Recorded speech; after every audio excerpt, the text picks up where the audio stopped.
Hello everyone and welcome back to another Stradigoy video. Today we're doing a review of the Sylvaneth Battletome, and it's not just me and Ryan, but it's also me, Ryan. Well, it is me, Ryan, and Nick right now.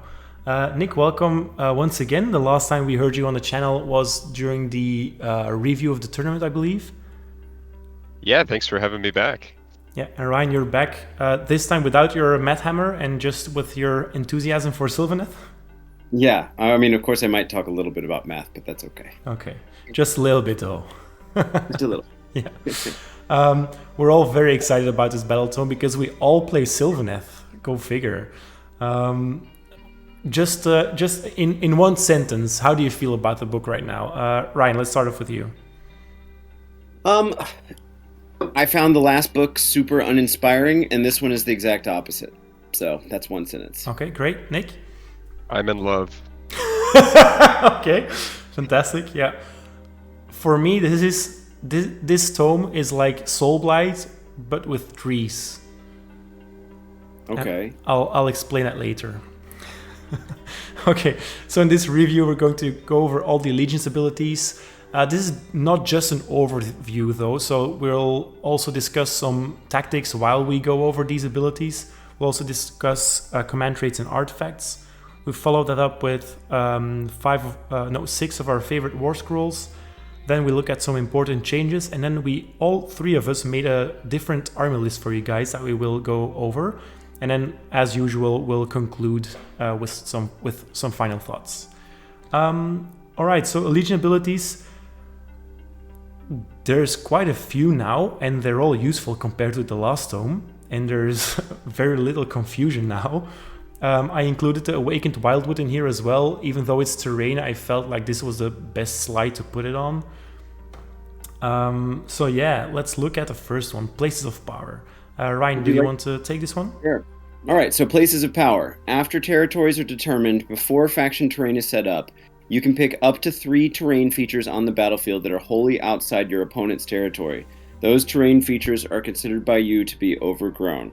At the start of the hero phase, you can heal 1 wound allocated to each friendly Sylvaneth unit that is wholly within 9 inches of an overgrown terrain feature or friendly Awakened Wildwood. So, Jonas, are we not going with shrubbery anymore? Well, you know, honestly, I consider it for everyone who's confused. I made a pre-Battletome tactic guide about overgrown terrain. I considered going with or sticking to the shrubbery, but I don't know. I think it'll be confusing, and I figured just like abbreviating everything here is kind of the same thing anyway. So, yeah. And also, as we'll see in the chart that I made, it does matter sometimes which one's which one. Yeah. So I mean, this is obviously their solution to fixing the woods. And we can talk more about that when we talk about the Awakened Wildwood. But this is a way to have more Awakened Wildwood-esque terrain on the battlefield without having to clutter the field up more, having to buy a million more trees. And we'll see that they also did that with how many pieces you use in the Awakened Wildwood as well. So I think this is a good step up and kind of like compromise for this. Nick, did you follow all of the changes to the woods and stuff that happened over the past like year? And like, how do you feel about this? Yeah, so this one, I've followed it for since second edition, so I was playing that for a while.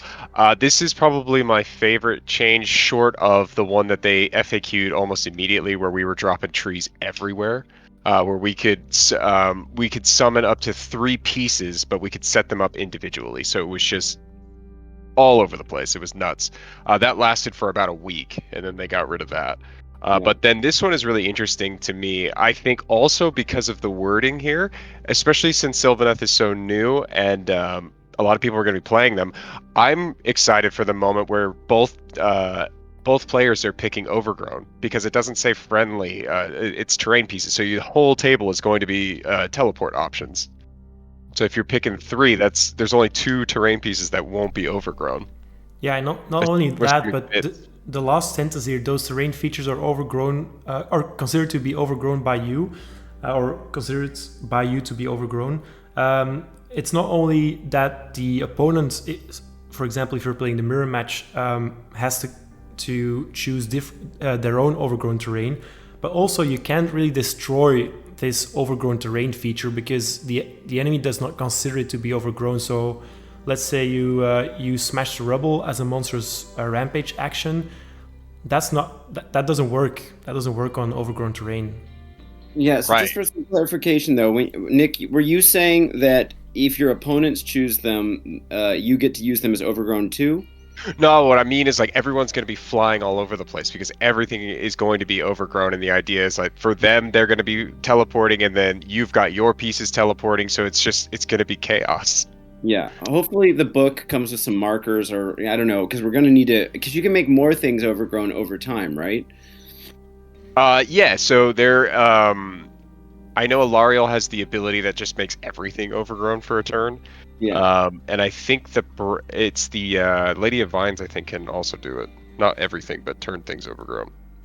She I'm not turns herself into a wildwood in the Kurnoth Hunters when they're camping on an objective. You consider that objective as an overgrown terrain piece, I think. But we'll get into that later. Yeah. But there's just to be clear, there's no way to make new overgrown terrain except for Alariel's once per battle ability, right? Yeah, I don't think permanently, no. Yeah. Okay. Yeah. All right. So from the woodland depths, because here it gets really interesting. Nick, do you want to take this one? Sure. So, once per turn at the end of your movement phase, you can pick one friendly Sylvaneth unit that is wholly within 9 inches of an overgrown terrain feature or friendly wildwood. If you do so, remove that unit from the battlefield and set it up again more than 9 inches from all enemy units and wholly within 9 inches of either a different overgrown feature that is more than 3 away from all enemy units or an awakened wildwood that is also more than 3 away from enemy units. So, pretty much the same, only adding in the overgrown ability is what we were used to with just the trees. So, but still very useful. Yeah. Was it in the last book? Was it also at the end of the movement phase? As in, could you move before that as well? I'm looking at it right now. I got the old book in front of me. It No, was just yeah. yeah. So it was in your movement phase. Yeah. So no. Yeah. So this is a massive buff, right? Yeah, and it used to be 6 inches, so now you have a 3-inch bigger. Oh wow, yeah. Yeah. It's been a while. My Sylvaneth have been on the shelf for quite some time. Yeah. Yeah, and I mean, keeping in mind that can shrink too, depending on which sub-faction you or which season you take. That can shrink or grow. Yeah, and if you're in Dreadwood, your Spite Revenants can do it twice a turn. Yeah. Yeah. So this is more or less the same thing that you're used to from Sylvaneth by now. It's just easier to do it if you're a Sylvaneth player. But it gets very interesting when you look at the second rule. I just want to quickly move on to that rule because we can talk about it as a whole then. So it's basically the same thing as Walk the Hidden Paths, but now you can do it in your combat phase. So once per turn in your combat phase, immediately after a friendly Sylvaneth unit that is wholly within 9 inches of an overgrown terrain feature or a friendly Awakened Wildwood has fought, you can remove that unit from the battlefield and set it up again more than 9 inches away from all enemy units and wholly within 9 inches of either a different overgrown terrain feature that is more than 3 away from all enemy units or a different friendly Awakened Wildwood that is more than 3 inches away from enemy units. Yeah, the important thing to remember here, though, is this is only in your combat phase, meaning you can't do this in your opponent's turn. So I think there's going to be some adjustment period where people are thinking, oh, this is a thing I can do.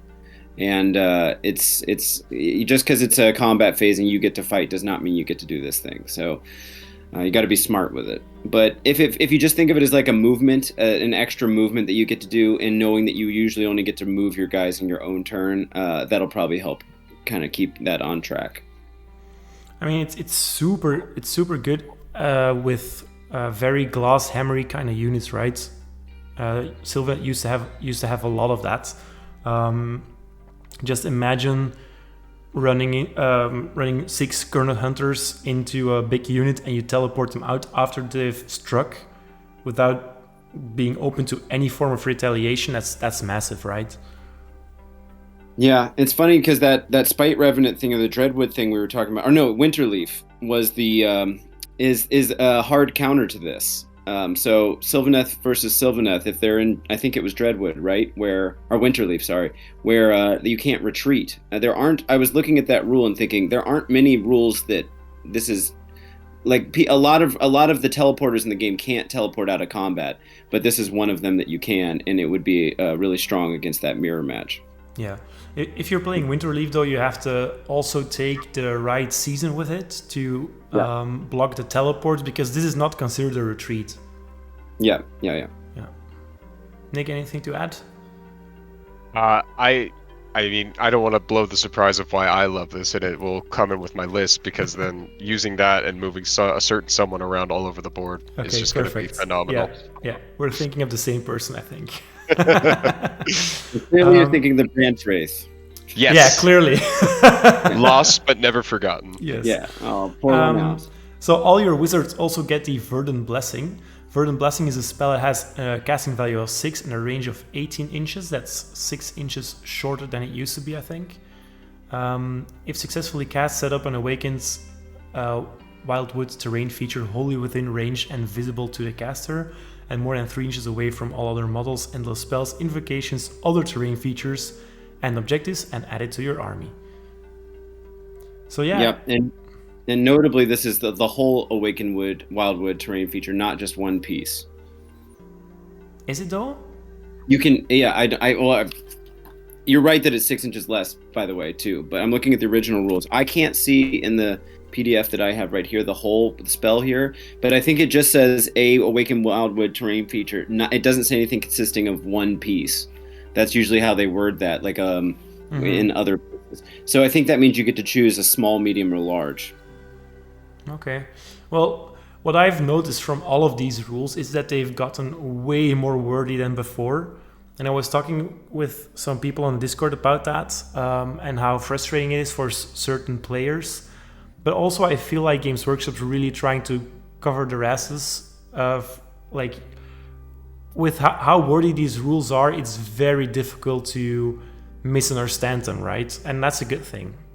I think even though they take a long time to read, especially aloud, it is still way more clear than it used to be, like an edition ago. Yeah, except that with Marathi's Heart of Cain or whatever, that has tons of words and only got less clear. Yeah. We'll see. True. But yes, I generally agree. The more words, the less loopholes. Yeah. I do want to note something concerning this rule, though, because experienced Sylvaneth players might not have picked this up, or they might have, and they've not really, gone through it. But you're supposed to place Awakened Wildwoods 3 inches away from all other models now. So that means you can still place it around or close to the caster, but if there's a unit, even a friendly unit, very close to that caster, you're going to have to set up that Wildwood 3 inches away from that. And that is, personally, I don't really see a reason for it. I understand all enemy models, endless spells, blah blah blah blah blah, but I don't understand why you have to deploy it or place it 3 inches away from all your friendly models as well. Yeah, well, the old rule said 1 inch, so it was a little more forgiving. Yeah. This reminds me a little bit of setting up the extra boat in Ideneth. It has a similar thing where it has to magically fit away from 3 inches from 3 inches away from all your guys, which is tough to leave the space for that. So this is one of those places where even though you could set up, I think, 3 tree pieces, you're probably going to find yourself setting up 1. If the 3 inches is too restricting, depending on how much terrain's already on the board and all that. But there are so many other ways to set up trees anyway, and then so many other kind of overgrown terrain feature counts as models that I feel like Verdant Blessing might not be as necessary as it once was. So maybe it's not as big of a problem. Yeah. I think you're right, by the way, about placing this as an entire Wildwood rather than just one piece, because if you look at the Tree Lord Asian's warscroll, it specifically states there that it can only be one piece. Yeah. I think this one's free. Yeah, like a free choice. Yeah. Okay, so talking about Awakened Wildwoods, let's move on. Ryan, this is very lengthy, so you want to take this one? Sure. So, set up either a small, medium, or large Awakened Wildwood more than 3 inches from all objectives and terrain features. If it is set up as a medium or large terrain piece, both pieces must be touching so that they form a circle with an area of open ground inside. Abilities that allow you to set up an Awakened Wildwood will specify how to set it up and how many pieces you can set up. All pieces must be set up more than 3 inches from all models, objectives, and other terrain features and the spell's invocations, unless noted otherwise. So basically the same thing. Should I read the abilities real quick too? Yeah, let's go. All right. The Overgrown Wilderness. Visibility from units with the Sylvaneth keyword is not blocked by this terrain feature, and we have a little note down at the bottom as well we'll come back to. And then Vengeful Spirits. At the end of the charge phase, both charge phases, roll a dice for each unit that does not have the Sylvaneth keyword that is within 1 inch of an Awakened Wildwood. Add 2 to the roll if any wizard or endless spells are within 6 inches of that Awakened Wildwood. And that's any, not just yours or friendly or enemy. On a 6+ or a 4+ with the wizard, that unit suffers D3 mortal wounds. So, and then the visibility thing, if you want to talk about that real quick too. I guess hitting that on the slide to make it light up, or is it not going to light up? No, I left it gray because it's not actually a ability from an Awakened Wildwood. It's just the ability of all Wildwoods.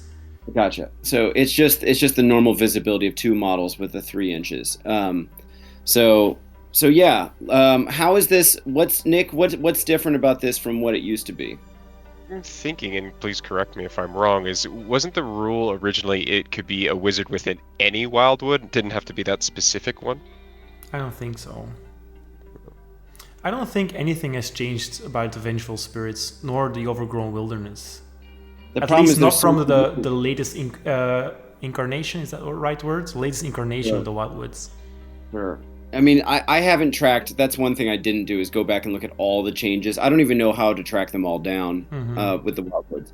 So, regardless, this is what we have now. Do we feel like this is strong? Nick? It can be, yeah. It's very situational, I think. Especially, it depends on what you're running. For my list, it could be. Yeah, okay. It's just about if you have your wizard in combat and where you need it to be, you can actually get this going if you centralize your units in that space, right? But I think that's pretty much one of the main strategies is being within these Wildwoods at all times. Yeah, so this is one of those abilities that for me have so many requirements before they actually trigger that I will most likely end up forgetting about them most of the time.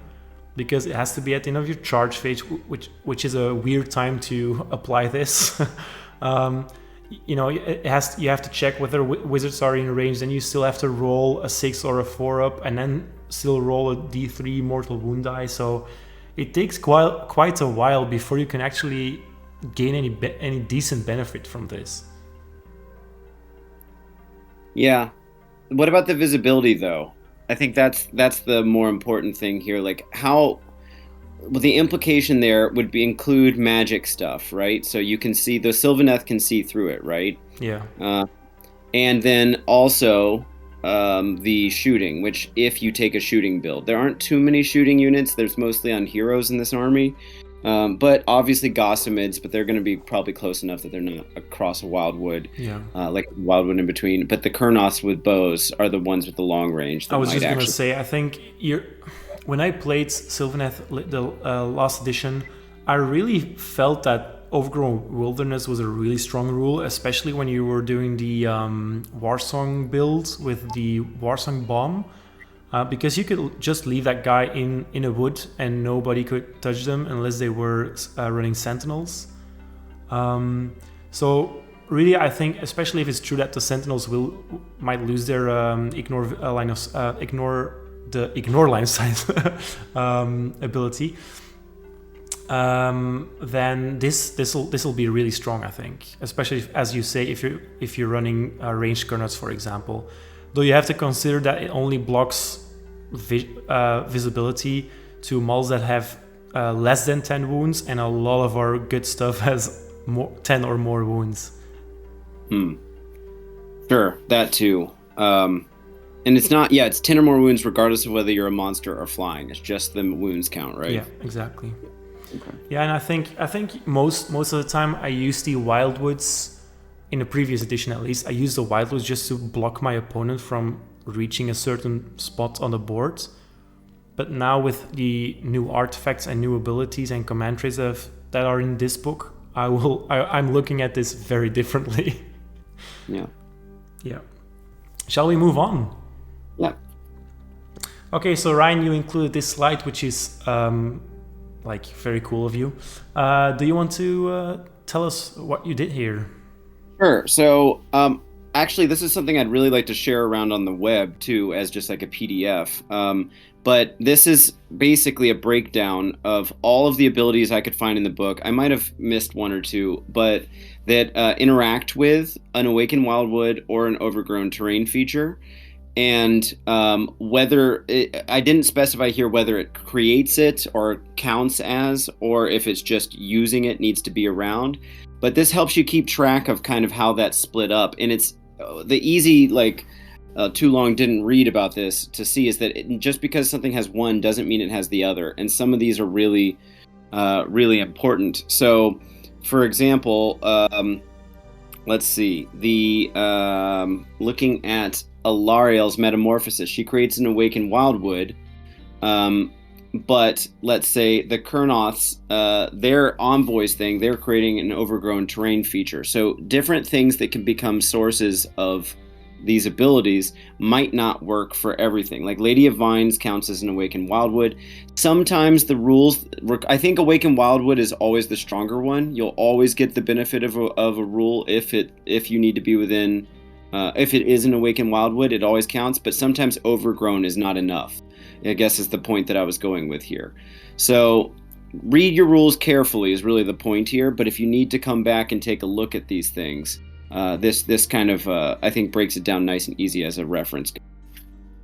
Yeah, because for example, the Spell Slinger command trait where you can use an Awakened Wildwood basically as a portal now, spell portal, that would not work with the Envoy's ability from Kurnoths, for example.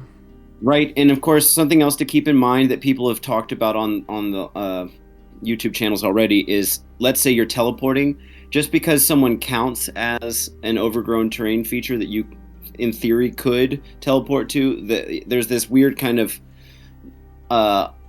to be or not to be kind of question here is, does it count as within 6 inches for the unit that's teleporting there if it doesn't count for them until they're physically there in the first place? So it's not an eligible teleport location, destination. So that might require an FAQ just to be 100% clear on that. But I think the general consensus right now is for anything that says counts as while they're standing there, you can't teleport to it. So other things like that would be true, say, for using the Awakened Wildwood.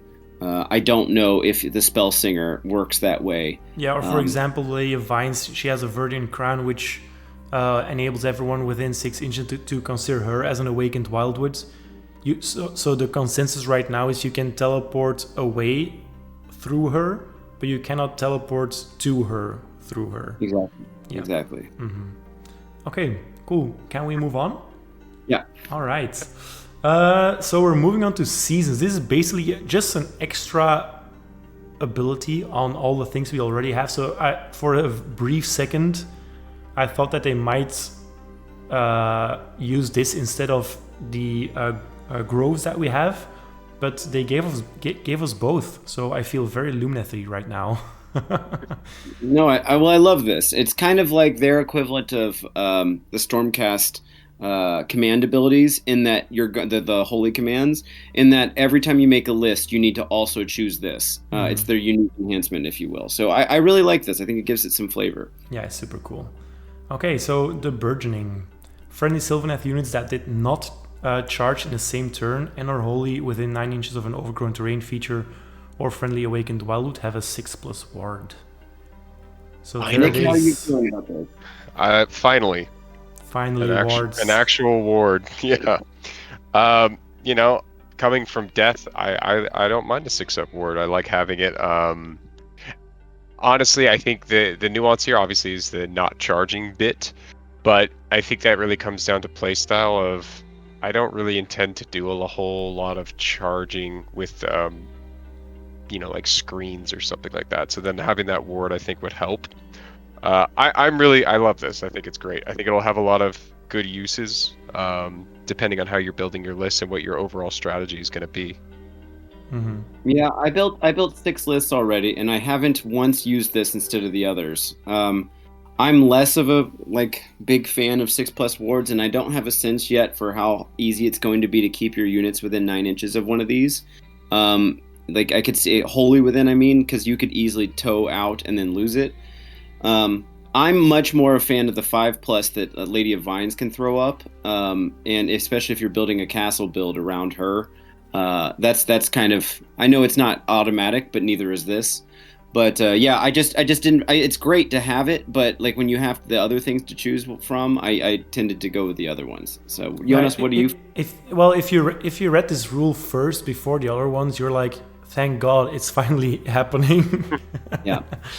But then, if you think about it, there's once again 2 things that you first have to do before you actually get the rewards. So you not only have to be wholly within 9 of an overgrown terrain feature or awakened wildwoods, but you also have you're also not allowed to charge if you want that 6+ ward, and that's something that I don't enjoy. That I don't like it. Why do they give us a rule that's called Strike and Fade, and then a season that says you will never use that if you want a 6+ ward? Or almost never use that if you want a 6+ ward at least. Yeah, so maybe they're protecting your characters and stuff. Your heroes. I mean, I agree that just giving out the 6+ ward might have been too strong, and also how many armies have a 6+ ward then? But on the other hand, maybe either one of those requirements was enough rather than both of them.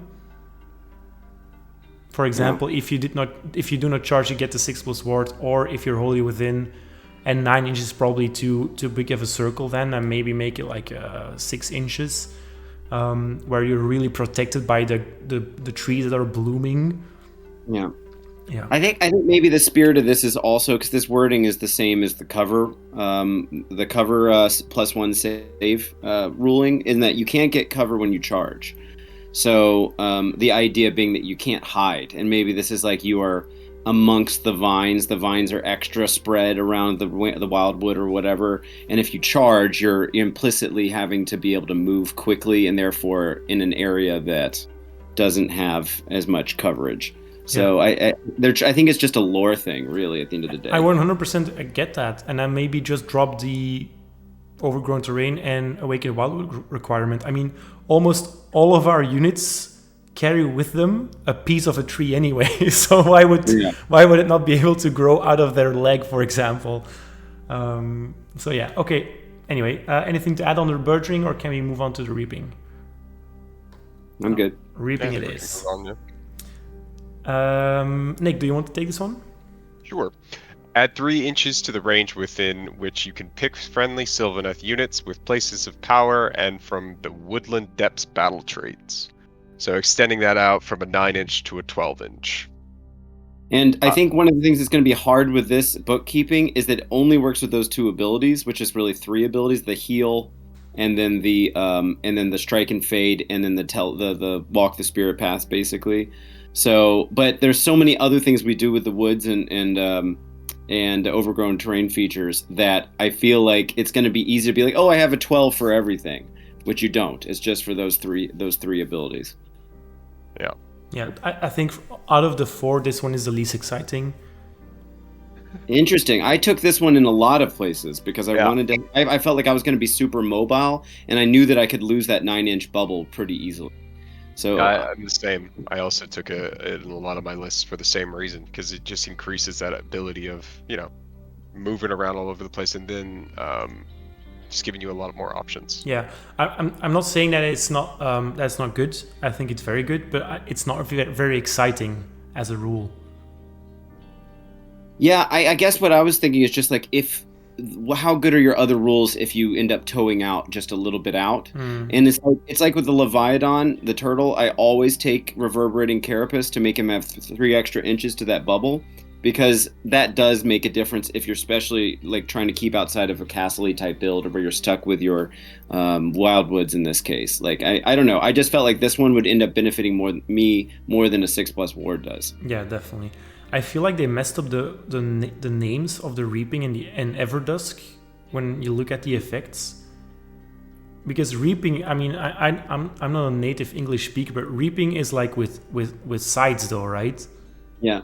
Yeah. So, what does this have to do with killing extra stuff? I don't see it. This would fit so well under Everdusk. Like it's dark, so they're easier to disappear into the woods, and then the Everdusk effect triggers more hits, and that would suit the reaping, right? Well, these are supposed to be like seasons, right? Like this is the burgeoning is like spring, and maybe this is summer. The dwindling is fall, and Everdusk is winter. Oh yeah, so the reaping would be the normal citizens in the realms are reaping, and so the Sylvaneth retreat or something like that. Well, like in the reaping, the wording is that because it's in full bloom, right? So your branches and roots are everywhere. They're spreading all over the place. It's in time for the reaping, perhaps. Oh yeah, okay, maybe, yeah. And then Everdusk it's subtract because it's winter and everything's all shriveled up and dead. Yeah. Okay. Let's move on to the dwindling. So the dwindling, in the hero phase, you can re-roll one casting roll, one unbinding roll, and one dispelling roll, so long as a friendly wizard you pick is a Sylvaneth wizard that is wholly within 9 inches of an overgrown terrain feature or friendly awake in the Wildwoods. Now, as a Lumineth player, this got me very excited. I think most people would look at this and go, what does that even matter? It's just one casting roll. But if you look at the best spells in this book, you really want to get that extra guarantee that you're going to get that spell off, right? Yeah. If you're building that magic build, I think this is definitely makes sense. But with Cogs also giving rerolls now, and with what's the Vesperal gem giving auto casts, like you've got a few ways to guarantee some things. And I could see, unless you're going for that specifically magic heavy build, you might want one of the other ones just for the having a more flexible thing and not leaning too hard into the magic. But this certainly is good. Yeah, I agree. I think it's also really good, especially if you're building in a different sense. So like if you're not going to be taking the gem or anything like that, basically not wasting the Master of Magic or anything like that. So you get this for free. So I really like it. I'm a big fan of all of these. I think each one has their use in a different type of list. Mm-hmm. Yeah, and the reroll on the Unbind and Dispelling is also so good. I think we're going to see a lot more endless spells, personally. And just from experience as a techless player, having a reroll on an Unbind, or just something that guarantees you can Unbind that one very important spell, one crucial spell of your opponent, that is an amazing comfort that you have. Yes, it is. and I will be covering what that does in the spellcasting Mathhammer video. Ooh. Yes. There you go, some free promotion for the Mathhammer video, guys. Shameless plug, yeah, right. Yep. I will be using many opportunities to do this. I love it though. Keep going. Okay, so the Everdusk. Ryan, you're up again.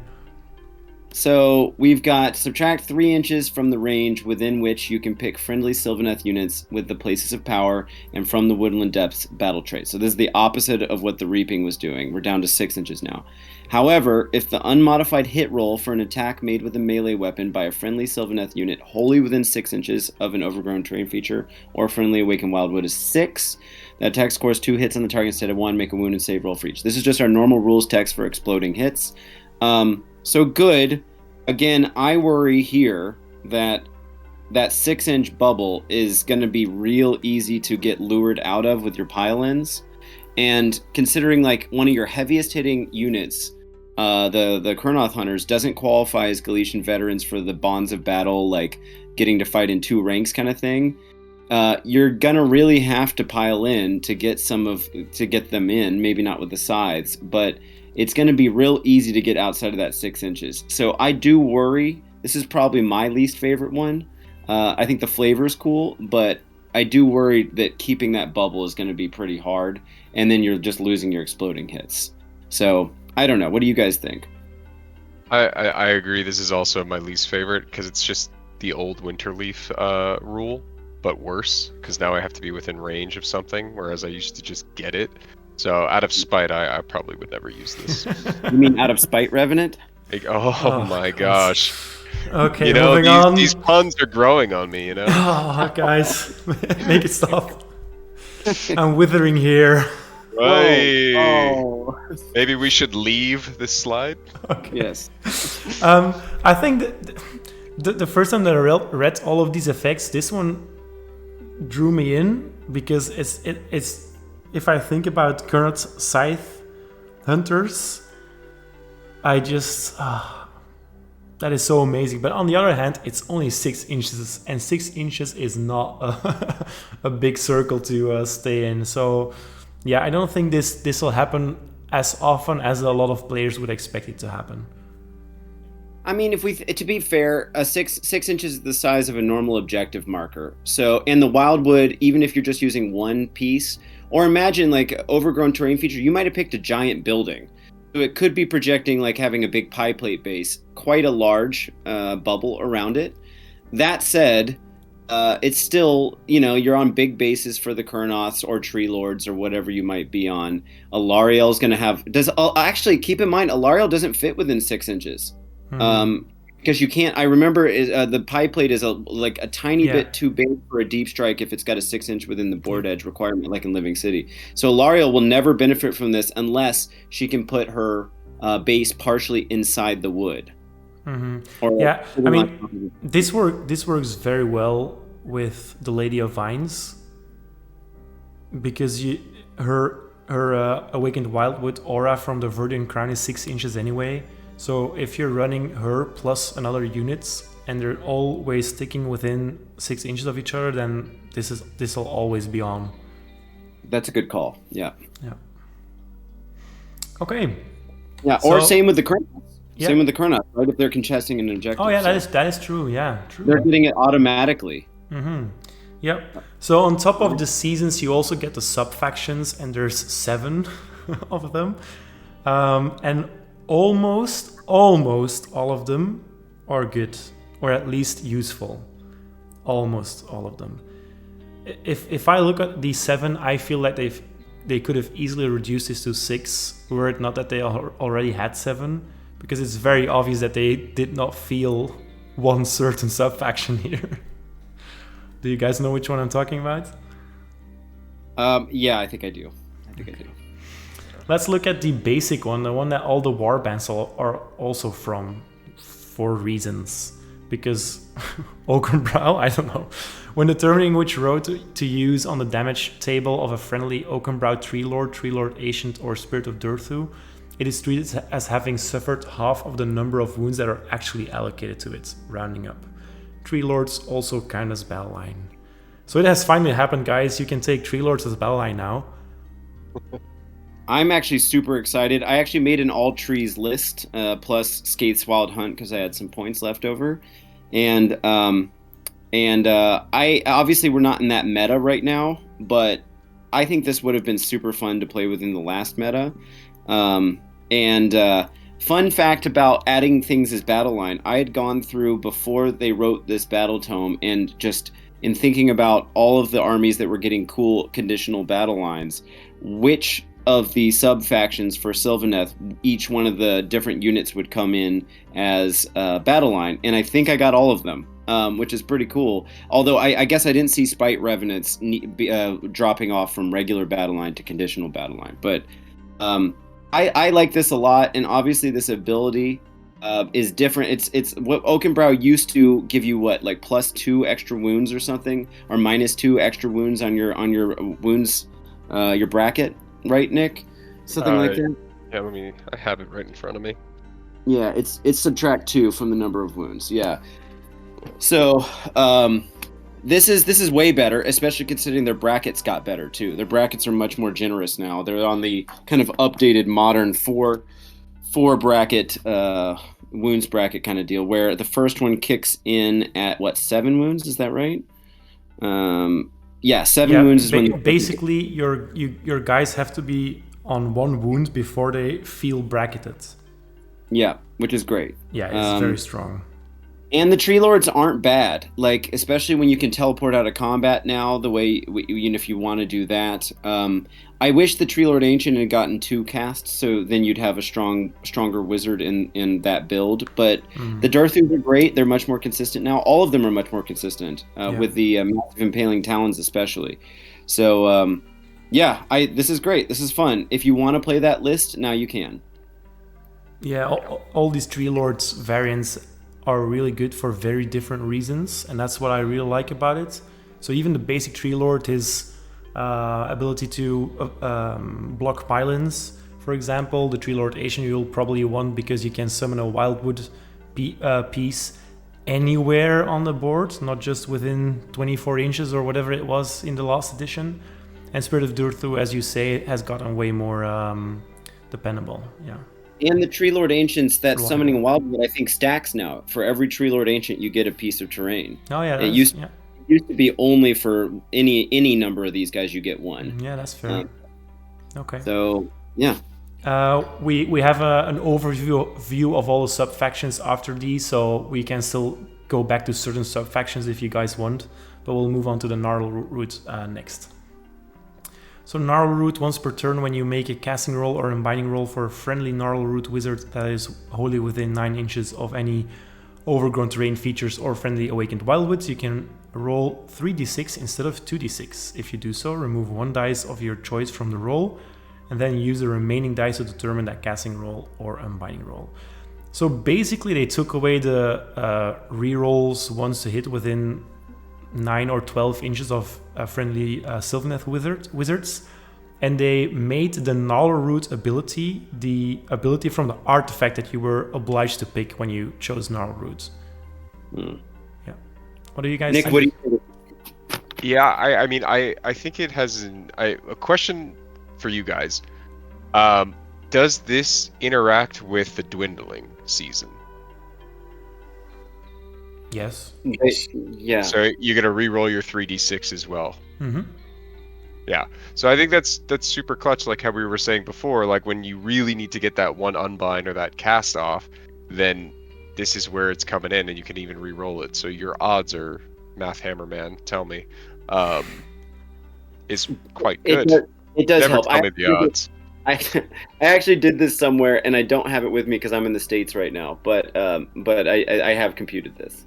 Yeah, I mean, this is a great sub-faction if you're either wanting to get the most out of Alariel's metamorphosis, or if you're trying to mimic the late Warsong bottom builds that you can still somewhat do, I guess. Yeah, and the other thing is, like, this was on an artifact in the old sub-faction, but now, in addition to having a free artifact to choose yourself, this goes for any wizard. It's modular, so as long as they're within 9 inches of the terrain feature. So you can, like, swap it. If it was an artifact, it would have been bound to that one wizard. So this is definitely an improvement for this ability. Whether or not you feel like you've lost something with the sub-factions, other stuff is up to debate. Yeah, okay, cool. Let's move on to my personal favorite, Heartwood. After deployment, but before the first battle round begins, you can pick up to 3 different enemy units on the battlefield to be the quarry of the hunt. If you do so, add 1 to hit rolls for attacks made by friendly Heartwood units that target those units. Also, Kurnoth Hunters count as battle line. Yay! Yeah, this is super strong. It's kind of, in some sense, I feel like this might be the Hagnar of Sylvaneth, in that, like, why wouldn't you want to pick 3 different enemy units and essentially get all-out attack on them at all times? Yeah. I mean, and it's flexible. Sometimes you'll see a rule like this where it's D3 enemy units, so we know it's going to be 3. That's good. Kurnoth Hunters is battle line. A lot of people are going to want to include one unit at least anyway, so that's just knocking that down a little bit. And yeah, like, it's just an all-around good ability. Especially, imagine that you pick, let's say you've got hunters now in the current GHB battle pack.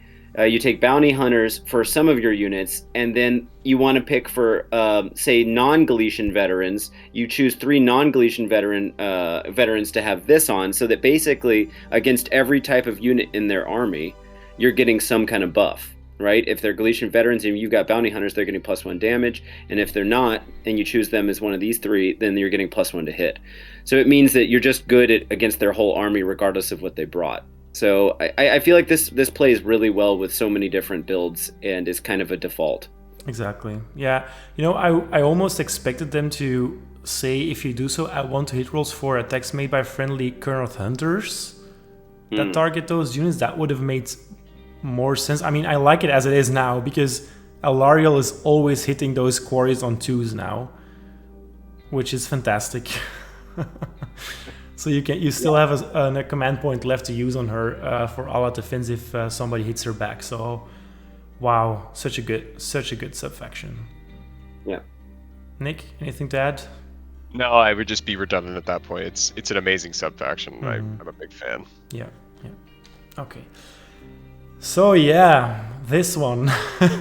I don't know why they use this many words to say never pick this subfaction, but yeah. You want me to read it real quick? Yes, please. All right, stand firm. You can use this command ability at the start of the enemy combat phase. The unit that receives the command must be a friendly Ironbark unit within 3 inches of an enemy unit that made a charge move the same turn. Pick 1 enemy unit within 3 inches of that friendly Ironbark unit. Roll a dice. On a 2+, that enemy unit suffers D3 mortal wounds. You can use this command ability more than once in the same phase, but if you do, you cannot pick the same enemy unit more than once in the same phase. So this is super situational. Okay, you can get some extra D3 mortal wounds, and you're getting to reuse it. But I can't imagine wanting to blow all your CP on this unless it's going to be a Hail Mary to get you like at the last turn or something like that, or where you really need to kill this unit that came in. But remember, it only works in the enemy combat phase. So you're not gonna. It's not like it's gonna be tied to your battle tactics. Say if you had a battle tactic that said you have to destroy a particular unit, it's not your turn anymore. So this isn't gonna help you clinch that tactic that you were looking for. Also, it's not a static ability. Like a lot of these have static abilities that help whatever build you bring. This is requiring you to have a lot of like the stars align. Really, it's a little bit like Overwhelming Assault, the new command ability in the GHB, where it's so super situational. And yeah, I don't know. Old Ironbark used to be like the lore with that was that it was the dwarven one, right? It was the one that allowed them to work with Fire Slayers. And Dispossessed. I think Dispossessed turned into just cities now. But anyway, this has nothing to do with dwarves. They could have done something that could have been cool, or what does this have to do with being iron? I don't know. It would have been really cool if this subfaction made all Dispossessed units from the cities, for example, coalition units. Oh, you would have had me. I love Coalition. I would have immediately said this is my favorite one. Mm-hmm. But oh well, never mind. This is complicated, boring, super niche, requires too much investment. I mean, how many command points are you going to have?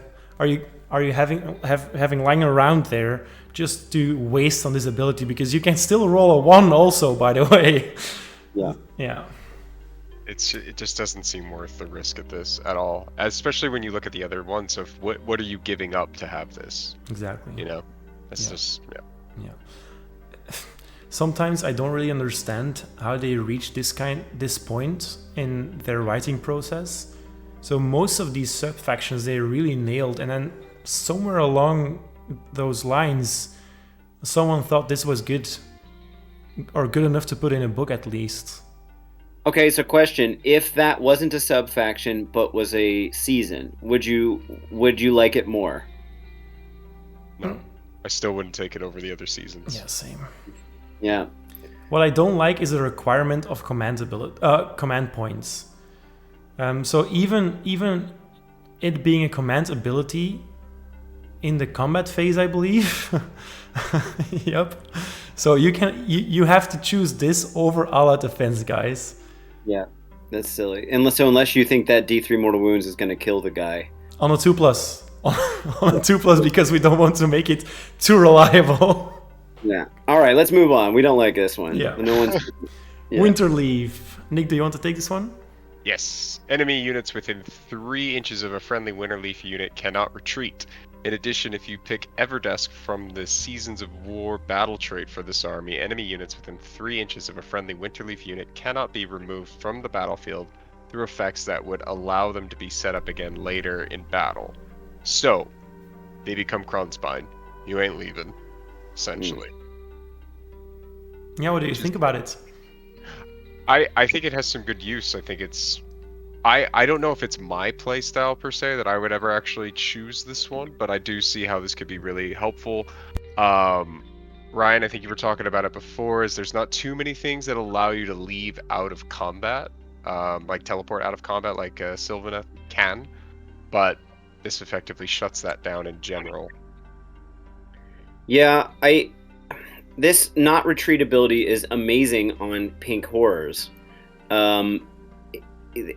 In a similar way, so like we have a lot of glass cannony units in Sylvaneth, like Spites, and although they got double wounds now, and tree revs, and dryads aren't that tough.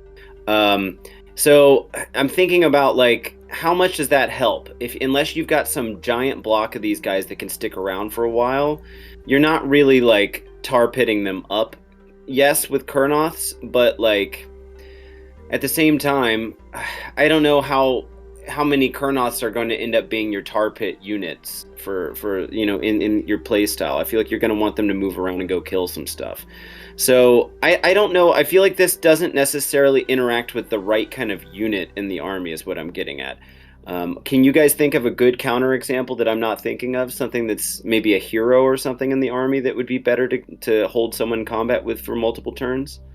I mean, just off the top of my head, Squigs, right? So the guy that after he attacks, he leaves and bounces around, and then he can't be doing that anymore. But just like these minor things that like are so situational that I wouldn't plan my list building around it. Yeah, no, I don't mean the second ability. I mean just retreating, like the regular the regular retreat, because like that's the main thing this thing does. You might not pick Everdusk with it, even if you did, but. I don't know. I'm just even wondering if Winterleaf's worth it, because you don't have enough tar pit units to really like. I feel like your units are going to hold them in combat for a phase, and then they're going to be free. I don't know. Can you guys think of something that would be worth having even the main rule for this? If you're playing against Sylvaneth, the Gossmids can't run, all that kind of stuff. You lock them down. Yeah, the problem is, as we all know as tournament-type players, we build lists not for our friend that we're about to play against, knowing what he's bringing. We build them for all cases, and I just can't justify this over some of the other ones, considering we don't have a good tar pit unit. Yeah, but I love this subfaction, but not in this army. Yeah. Yeah, like if I had this on Phoenix Guard, I'd love it. Exactly. You know? Yeah, I think not forcing someone to stay in combat is so strong when way back when in of earlier editions of 40k you were not allowed to retreat. In Horus Heresy you still can't. It is so strong if your opponent ties you up with something that's just more powerful, because you look at it solely from the standpoint of tar pitting someone, but you could also just look at it from a perspective where you're, for example, 3 Kurnoth Hunters with great swords. They will usually not kill an entire unit in one go. So they will need several combat phases. And for example, if they hit hard enough, the opponent will probably want to retreat that unit and just avoid touching them again. But with this ability, Winterleaf, they are going to stick in combat and they will finish that fight one way or another. So I think apart from the uselessness that it is for tar pitting, it is quite useful if you're running MSU units that want to stay in combat. Yeah, I just feel like it usually this kind of rule is best with a unit that isn't going to kill the unit ever. It's not a matter of time, it's just a matter of like locking them in, and I feel like it's almost as bad to have your Kurnoth locked in one particular combat. Not that they're locked, but if you want to keep using this ability, and instead you could have used Heartwood where they're getting +1 to hit it all the time, you know. I don't know. I feel like this is very niche-y, and maybe I'm missing the right unit to choose for this. I would still choose any of the other sub-factions except Ironbark over this. Yeah. is Okay. maybe there's something there with like battle tactics, right? So you're using it more as like to deny them to be able to move and get into position that they need to be. Again, it sounds hard to pull off, and I don't have them in front of me, but just thinking like if I need to take this terrain piece or something like that, and I lock you away from it, you can't retreat, then perhaps there's something there. I don't know. Yeah. Okay, let's move on to Dreadwood because we're on a time. I'm on a timer now, and we said it was not going to take 3 hours, but we've not even covered the sub factions. We'll get there. Yeah. Okay, so Nick, you want to take this one? Yeah, once per battle, you can use the Walk the Hidden Paths twice in the same turn, but if you do so, at least one of the units you pick must be a friendly Dreadwood Spite Revenants unit. In addition, once per battle, you can use the Strike and Fade twice in the same turn, but if you do so, one of the units you pick must be a deadly Dreadwood Spite Revenants unit. Spite Revenants also count as battle line in this faction. I don't like Spite Revenants. That's just me. I think it's mostly to do with their models. So for me, this is a pass. I do see its use if you build your lists around it, so you're getting double value out of this. But yeah, I'm not in love with it. I think I can do cooler things with Heartwood or Gnarlroot, even Oakenbrow. Yeah. I kind of dislike the models as well, but I like the rules on the Spite Revenants now. I also think it's cool that they can be Battleline again. Personally, I wouldn't really have taken them out of just Battleline all the time, but hey. It's just that this ability doesn't really feel Spite Revenant-y to me. If I think about Dreadwood and Drycha, they're on a burning rage, right? They're not even almost not in control of themselves. They just want to kill. I don't see that from these rules. I would almost, if Spite Revenants were just troops all the time, I would never take this with Spite Revenants because I would rather have Spite Revenants in Heartwood, for example. Sure. This, keep in mind the old version of Dreadwood had a teleport for them, but also this is a once per battle. Both of these, you get to do once of each one once. It's not every turn. So that's cool, but yeah, it does give you more mobility, but I don't know. I would have partially rather this just been for a CP use maybe instead of a once per battle, because then at least you could do it more than once if you needed to. So then you're saving this, and who knows if you'll actually end up using it. I do like the idea of more mobility, of course, and I do like the idea of taking Drycha and a whole bunch of Spite Revs, but I don't know. I agree. I think Heartwood might be a better build for them. Mm-hmm. Okay, Harvest Boon, the last one. Ryan, I think this is your favorite, so go ahead. Well, I flavor-wise, I like this one, and for my build list. But after deployment, but before the first battle round begins, you can move each friendly Harvest Boon Spite Rider Lancers and Revenant Seekers unit up to 12 inches. If both players can move before the battle round begins, they must roll off, and the winner chooses. And they're also battle line in this. I absolutely love this. If you compare it to the Nurgle's Fly list, Nurgle's Fly... What's that? Drowning Men, is it? Drowned Men? Yeah, anyway, whatever it is. Or maybe it is Droning Guard. Yeah, I thought it was Drowned Men for some reason. But anyway, 12 inches, they get 8, I think, on them. Of course, this is just the movement characteristic of the respective units. 12 inches is fantastic. So if you need to go kind of like... You might even be able to grab an objective that you weren't going to have. And if you have a list, hint, hint, that's almost entirely made of these guys... you're basically halfway up the field already, which might not be the move you want for every game, depending on your opponent, but I think has some play here for sure. So I like this. Obviously, you're not getting any extra punches, in like you would in Heartwood with a +1 to hit, but keep in mind, most of these sub-factions did not make you better in combat, right? If you just quickly think back to what we've talked about. This one's also not. This is a movement shenanigans one, but I think you're going to use it every time you play, rather than the Dreadwood one, where maybe you'll teleport 2 units, one of which is Spites. And having Battle Line as the flying units allows me to do the kind of thing I did in my list. So this flavor-wise, I love this, and if Cavalry end up being as strong as the Bounty Hunters people have been suggesting will make them in this GHB, I think this could be a cool build. Yeah, you're right. By the way, it's not drawing guard. It's drowned men. Yeah. Okay.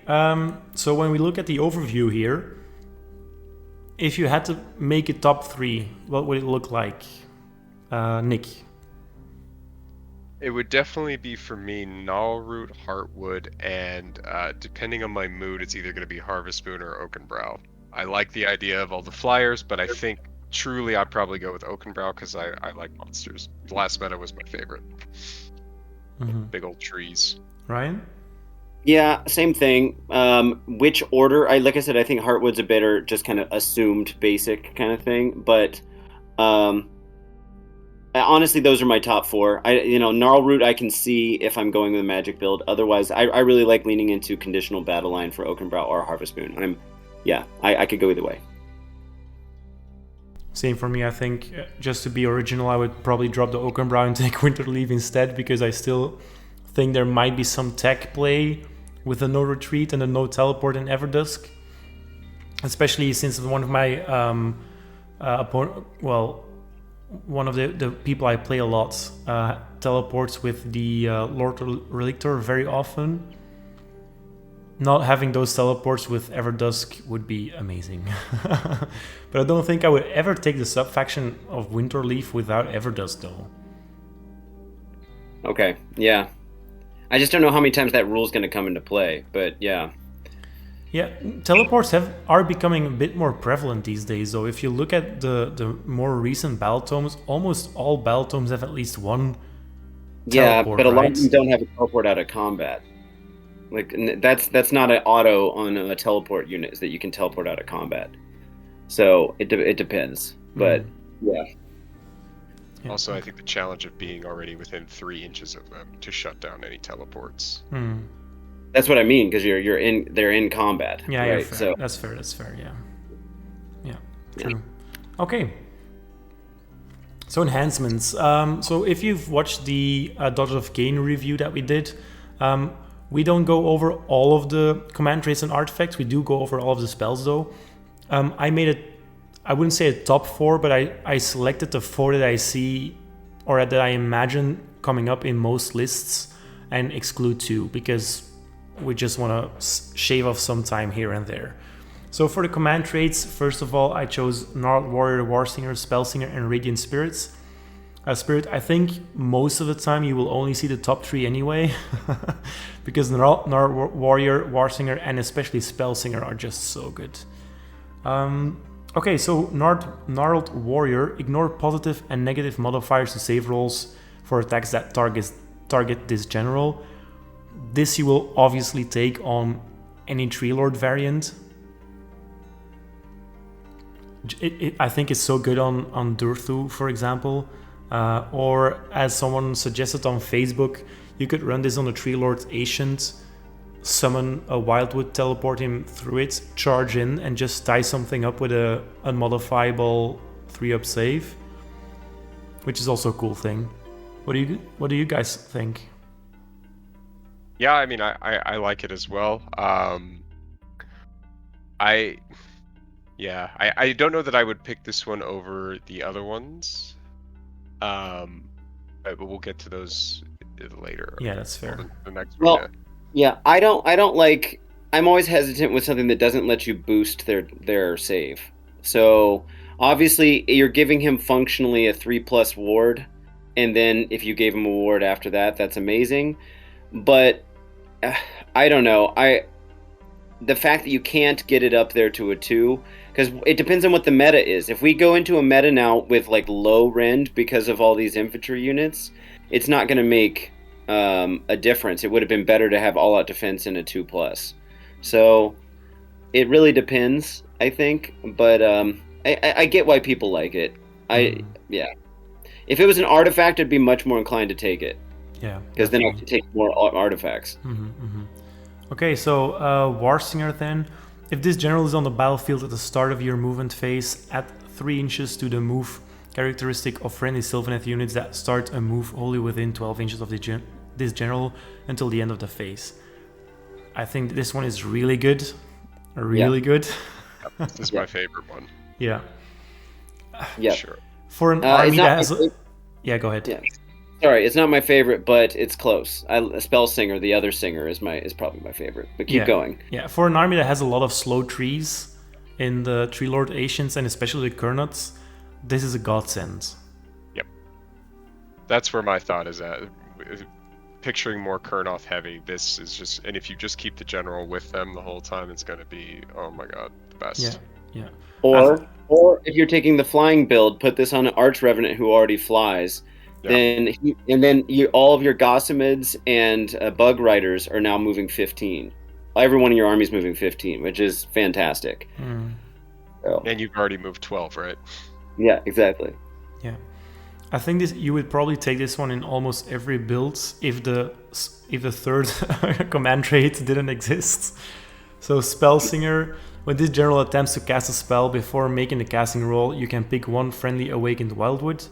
If you do so and the spell is cast and not unbound, you must measure the range and visibility from that spell from that Awakened Wildwoods. So this is the command trait that turns an Awakened Wildwood, or all Awakened Wildwoods, I guess, into spell portals. Yeah, keeping in mind, though, that it's not overgrown terrain feature. So depending on how many AWWs you're putting down, this might become a problem. But especially, my favorite spell is the Dwellers Below in this coming meta, the anti-horde spell. And I feel like there are going to be times when someone's contesting objective with expert conquerors on it, counting as 3 bodies per model. And this is going to be a huge way. You combine this with, what's it called? The new Realm spell that makes them count as half as many models. You can basically remove all their benefits of counting as 3 models by getting those 2 spells off. So I feel like Spell Singer is, I mean, obviously it helps with any spell, but I'm thinking about the current meta with this in particular, and a free spell portal that has more flexibility and can't be unbound is pretty amazing. Yeah, this is just the flexibility that this ability gives you is amazing, especially because you don't have to be in range of anything. It's just you can pick one friendly Awakened Wildwood, so you could be in the furthest corner of the board. They cannot unbind you, and you throw out that spell. Imagine a magic heavy build where you're running a Warsong Revenant with Gnarlroot and the Dwindling, so 3d6 and re-rolling, and then Tree Lord Ancient. You drop with the Tree Lord Ancient Silence Communion, you drop a Wildwood right in front of the enemy's force, 3 inches away, and then you use a Spellsinger command trait on the Warsong to throw your AoE damage spell through it.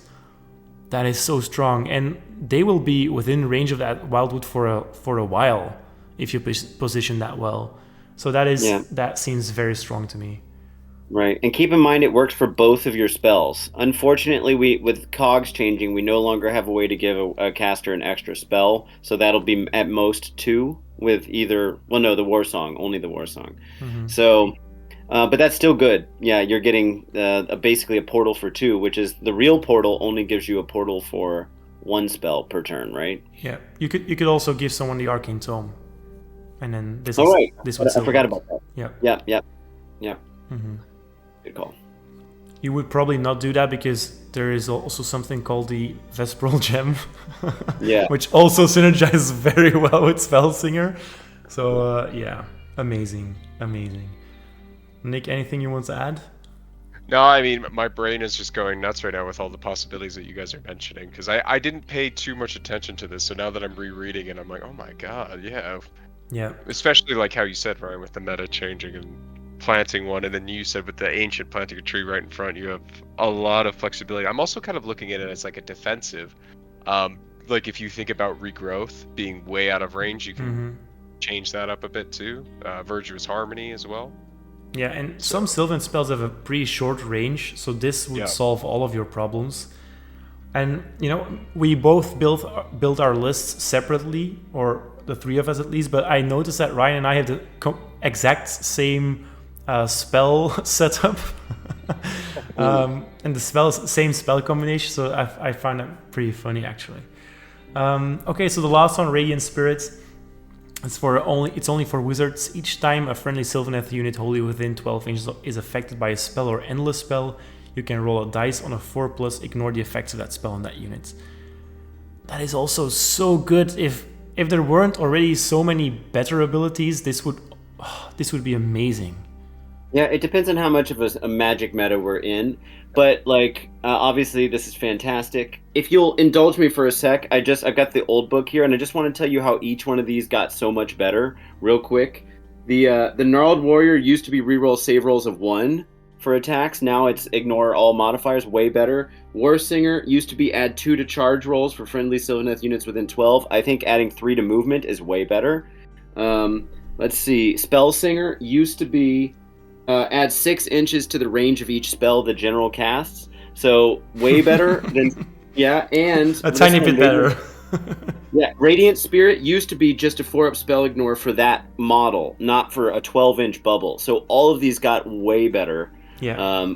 Which is great. GW is really pulling out all the stops with this Battletome, I think. They needed it, to be fair. Yeah. Mm-hmm. I love this ability. Teclis does this for Lumineth units, and it's so strong on Lumineth. So, yeah, also very strong on Sylvaneth, I think.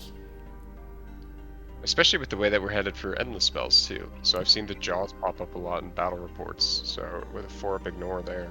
Yeah. Yeah, and I feel everyone's kind of sleeping on the... what's it called? Oh, God damn it, I would normally say it like 1,000 times in a row. The Nagash head. The Terrorghast? Gas? No, something gas. Horrorghast, yeah. Horrorghast, I got half of it. Yeah. That makes you unable to take making someone battle shock immune. I think that's going to be very big with a lot of hordes now. Personally. Yeah, there's so many good options though for the endless spells. So yeah. Yeah. Okay. Artifacts then. So also 4 here. I think again one very very almost also include, I think, and then one that you would also always take on a on a Durthu. Let's start off with Lunet's Lamp. It's only for wizards. The bearer can attempt to banish one invocation, even if they are not a priest, which is nice, but the best part is that comes after this. Add 2 to the spell and banishment rolls for that bearer. I'm curious. Yeah, I'm surprised you picked this, actually. Well, let me tell you why I picked this. I would never take this as a first artifact, but I could definitely see myself taking it as a second one in a War Lord Battalion, for example. Because this is very strong with either the dwindling or... with just dwindling combined. Adding 2 to your dispel rolls and being able to reroll that is almost guaranteed a dispel on most spells. And put it in Gnarl Root, right? Yeah, but that only gives 3d6 to casting, right? No, I think it's also Unbinds. Oh, okay. Well, this isn't Unbind. This is Dispel, so that's only endless spells and then banishments. So this one, I think that unless you really expect endless spells to be super big, or you're in your meta, you're playing against a lot of Fire Slayers or someone else with invocations, I don't think this is going to be as powerful as maybe you originally read it. I have massive troubles to separate the unbinds from the dispels. By the way, it's all the same to me, so that's on me. Yeah, I wouldn't probably not include this one then. Yeah. It's not bad, but it depends on the meta, or if you play against someone that is doing this all the time. Mm-hmm. But you got snakes too, right? Coming up. Yeah, they've got one, but they don't use it too often. Yeah. But if you're going for either this one or, for example, the Arcane Tome, you will probably take the Arcane Tome or even segue the Vesperal Gem. Ryan, do you want to take this one, because I know this is one that you really like? I think I put this on almost all of mine. Yeah, exactly. Once returning your hero phase before casting a spell from the lore of the Deepwood, you can auto-cast that spell. Do not roll a casting roll, and it cannot be unbound. After the spell effect is resolved, roll a die. On a 1, the bearer suffers D3 mortal wounds. And usually you're going to put this on your Warsong Revenant, who has a 4-up ward. So you're ignoring, like, whatever chance it was that you were going to get any amount of mortal wounds is cut in half now. This is amazing. Like, any army would absolutely... This is techless, right? Except you could get hurt. doing it, and just amazing. Why wouldn't you do this? Unless you're planning on not running magic, or you really need something else, or you're timmying it up and you need like extra attacks on your Durthru or something. Like this is amazing, and you're not going to end up doing that much damage to yourself over the course of the game. Also works on casters that are bad casters. Maybe you don't put this on your Warsong Raven because it's already got +1 to cast. You put this on one caster, like a Branch Witch or something, hide them in the corner, let them do the, something else, I don't know, and are just, hide them away so that they're not a target. And then that not so great caster has become an auto caster every single turn, whereas you get 2 casts with your Warsong that's probably buffed up with the Gnarl Root stuff or whatever else you're taking. So this is fantastic. Yeah, this one with Spellsinger and Dwellers Below in the current or in the meta that's coming up. Oh boy. Yeah, this was always an auto take for exactly the same strategy that you just said, Ryan. Is I always put it on my Branch Wraith and parked her in the corner and called it a day. Yeah. Just guaranteeing that. Yeah, and players that have not touched Sylvaneth might not know that this artifact has always been in the book. So this is they changed nothing about this. It's really, really good. Yeah. I would say also include. Yeah. Okay. Wait, one quick note. It has to be from the lore of the Deepwood. Yeah. So it can't even be Verdant Blessing. It can't be Mystic Shield, Arcane Bolt, or whatever else. That's good to know. Yeah. Yeah. Okay, Greenwood Gladius. Pick one of the bearer's melee weapons at the start of the combat phase, roll a d3, and add that result to the attack characteristic of that weapon until the end of that phase. Would you use it on anything else in the Spirit of Durthu? No. It is amazing on them, though. Yeah. Yeah. I mean, this is the Timmy choice, though, and the question is, do you take this instead of something else? I don't know. I really like the next one we're about to talk to. I think it has more utility than just boosting one character's attacks profile, boosting everyone's to wound, which we'll see on the next one. But I don't know. Yeah. Maybe. Nick? Maybe with Impaling Talons with the Tree Lord Ancient. Okay. Maybe. They nerfed that though, so well. Yeah, I'm just looking at damage and number of attacks for these war scrolls because I mean Durthu is the obvious choice. So I'm just seeing is there anything that's maybe not super obvious, but you want something that has low attacks and high damage because this really changes the numbers a lot that way. Yeah. So instead of the other way, if it already had high attacks, then it's having less of an impact. Yeah, the highest one you would get is from Impaling Talons. Yeah, and that could go on either one of the builds. Yeah, exactly. Okay. Yeah. The Crown of Fell Bowers, I think. At the start of the combat phase, pick one enemy unit within 6 inches. Add 1 to wound rolls for attacks made by friendly Sylvaneth units that target that unit in that phase. When I read this ability, I thought it said pick one unit within 6 inches, as in one of your units, to add +1 to wound rolls, because I just skimmed over it very quickly. But this is so much better. Yeah, so if we're still playing monster meta and you need to bring that unit down, this is and you've got enough guys in the area, this is a way to kind of everyone focuses fire on that one thing. It is just combat phase, so no shooting, but this reminds me of City's abilities, where you can create a +1, some aura that's essentially, it's not an aura actually, but that's giving you this buff, and +1 to wound is so hard to come by. Remember, what if you're in Heartwood and that unit is one of your the unit that's chosen is one of your 3 chosen units for +1 to hit. Now you're getting +1 to wound. So fantastic. Yeah, it's super good. As you said, just this combined with Heartwood is really strong.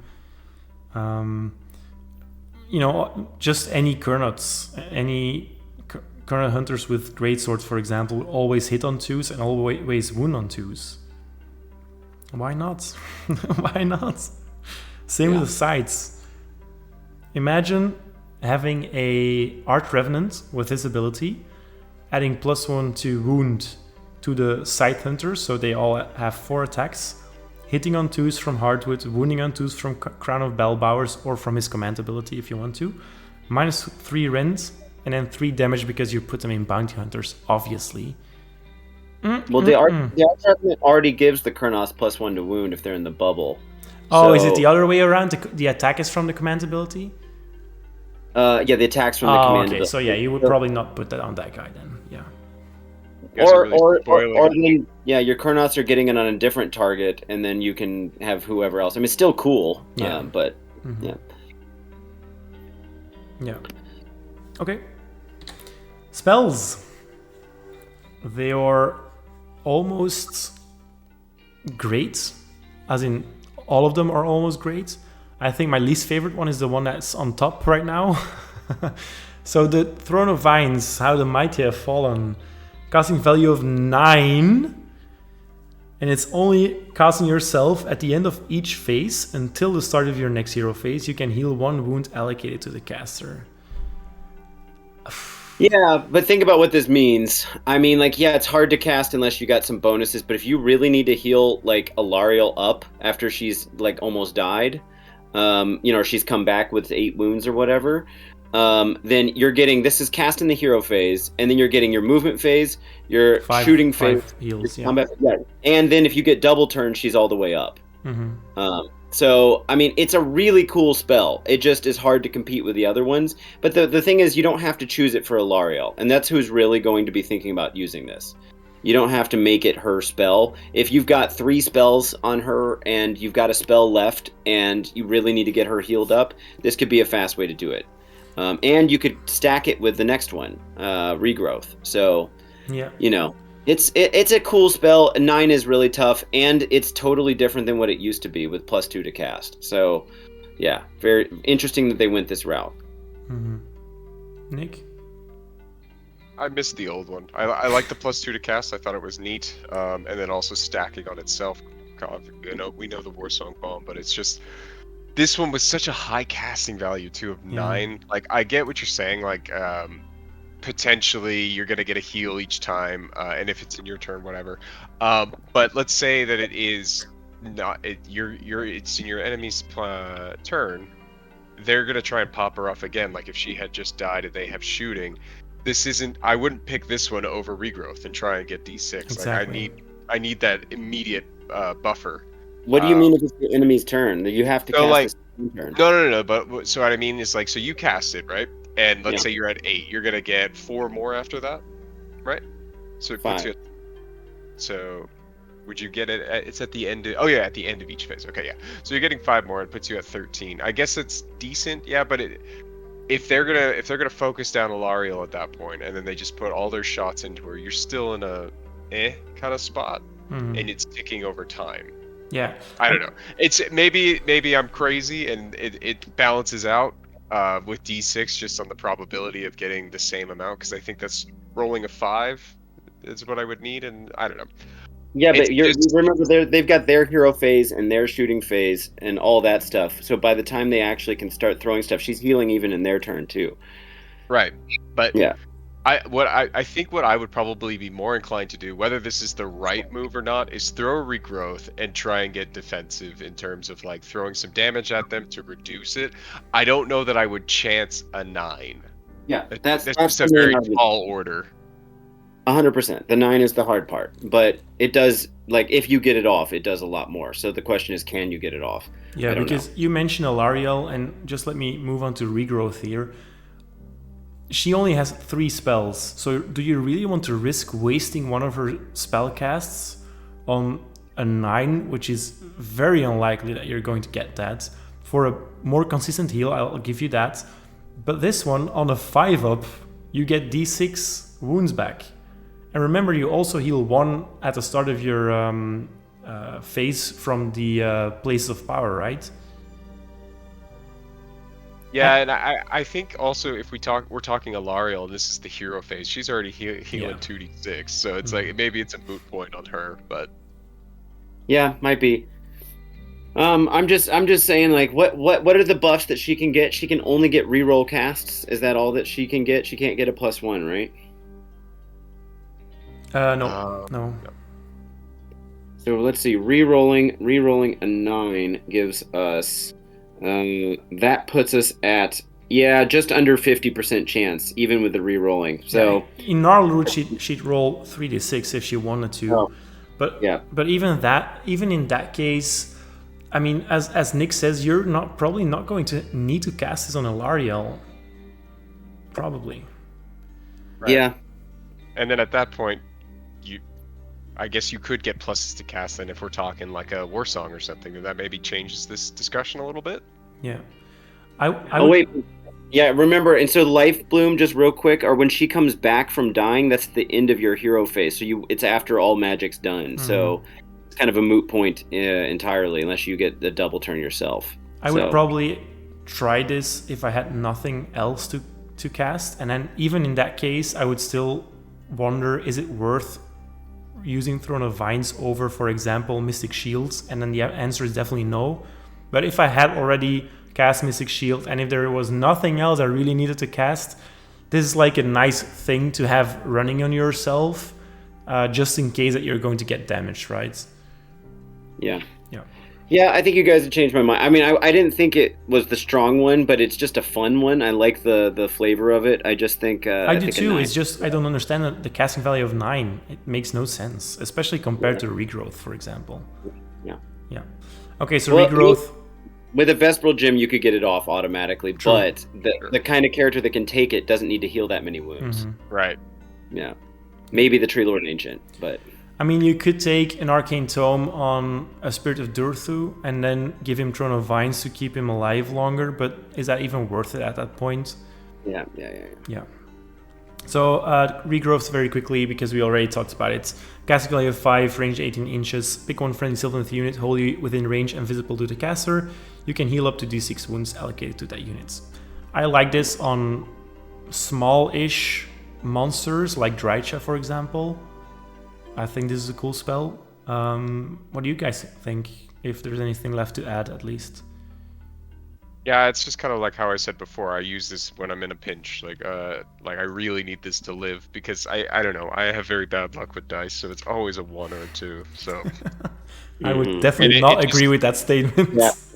Yeah. I know what you're talking about. Yeah. Anyways, it's a little swingy for me. And then again, it's the same kind of thought process there, is that you're choosing this, it's eating up one of your spells, right? If you only have a 1 cast, and then it's not even guaranteed to really make that much of a difference. It's still, I've used it plenty of times when I take it. I usually take it. Yeah. Mm-hmm. I don't know if I would take it. Like, I would use it with like a Lariel who has all the options. I think now it may be more viable, like how we mentioned before, as defensives, if you can use a different woods as like your spell portal. Yeah. Because I often found that the person that took it isn't in the thick of it, so they're usually ranged and it doesn't matter. So yeah. The thick of it. I see what I did there. Yeah. Well, speaking of being in the thick of it, the Dwellers Below only has a range of 12 inches, casting value of 7, and this is probably going to be a very valuable spell in the long term, or well, for this next 6 months at least. Pick one enemy unit within range and visible to the caster, and roll a number of dice equal to the number of models in that unit. For each 5+, that unit suffers 1 mortal wound. Pretty good. Yeah, so 1/3. If you're taking against a block of 30, or say someone brings 60 zombies, then you're doing 20 there, which is pretty crazy. 10 versus 30. That's necessary in a meta where people are counting as three bodies on an objective. So it's great. I don't even know if we need to talk about it. The 12-inch range, though, the big thing there is that if you use that Spell Singer, then all of a sudden it's within reach for a lot of units. So. Yeah. And this is a combo that returns in both of our lists. So the Spellsinger always has the Dwellers Below, just because you want to start grinding down those big units from the get-go. Yeah. Okay. We'll talk about it more when we come to the lists, because I'm just looking at timer here. Deadly Harvests, range of 3 inches, casting value of 6. Each enemy unit within range of the caster suffers d3 mortal wounds, rolled separately for each unit. This is the same ability as it was before, and I don't think I've ever cast this. Ever. Yeah, Again, it's great for Alariel. So if you put Alariel in the middle of battle, she's already knows all the spells. So, and you need to pick off some stuff like really important hero sniping or something that she's in combat with. This is just free arcane bolts against multiple targets, really. So, but otherwise, I don't think you're picking this as your spell for a wizard. This isn't your go-to. Yeah. I would love this spell if it stayed on her for a turn, like Arcane Bolt would. Yeah. Okay. Nick, gladly say something if you're feeling like you have to add something. I think nobody likes this. I think we should move on. Okay. I never cast it either back in the day. Yeah, I love just the one-liners. Nobody takes this. Nobody likes this. Nobody likes it. I love it. Okay, Verdurous Harmony. There's that extra R in there, I think. Yeah, Verdurous Harmony. Spend the next 30 minutes trying to Casting value of 7, range 18. Pick one friendly Sylvaneth unit wholly within range and visible to the caster. You can return one slain model to that unit. If you pick Dryads, Tree Revenants, or Spite Revenants, you can return up to D3 slain models to that unit instead of one. Cool spell. Yep. Yeah, this is basically a spell version of the Revenant Seekers, being able to bring a model back. Yeah, I mean that's who you want to use it on is your Kurnoths or your Bug Riders. This is great. Yeah. I like it. 18 inches is a long ass range for the healing for a resurrecting spell, so that's great. And unlike a lot of spells that have to target your friendly units, it's not wholly within. So that's good. Yeah. Very good. But then Tree Song. Casting value of 7, range 16 inches. Why 16 inches? I don't know. Pick one friendly awakened wild within range of the caster. Until the start of your next hero phase, improve the rend characteristic of melee weapons used by friendly Sylvaneth units by 1 while they are wholly within 9 inches of that awakened wildwood. Woof! Oh, whoa. That was good. It's good, but it has to be a wildwood, not overgrown. So again, we have to be sensitive to that distinction. It depends on what, if you can get it off in the right place or put a wildwood. And remember, we can't put wildwoods down within 3 inches of anything else. So you're not going to be able to just put this in right when you need it in the thick of battle. You got to kind of plan around it. But Ryan, you can use this on the Lady of Vines. Walk her up within range, and then boom. Sure. Yeah. But not every list is the taker. I don't know. I haven't. We'll have to see. But it's just keep in mind the wildwood thing. Yeah. But this is really strong. This is a great spell. Yeah. I love it. Yeah. Ren 4. Yep, on the sides. This would also be very good on Alariel. The giant antlers love this. Yep. Okay. Favorite war scroll. So I made this list. I'm not sure whether you guys would agree with everything that's put in here. Is there, first of all, before we talk about any of these, is there something that you would include in this? Mario. Okay. I love her. Ryan? I have more of kind of a niche-y pick. I actually, this might surprise people, but I actually think Skaith's Wild Hunt brings a lot to the table. Oh, really? For what they are. Usually that kind of warbandy type thing doesn't, but remember they don't count as a hero, so they're not eating your hero thing, but they do count as a wizard. And they also, that spell is also giving add 1 to wound rolls for melee attacks for a unit. I don't know. I think for 110, Skaith's is not bad at all.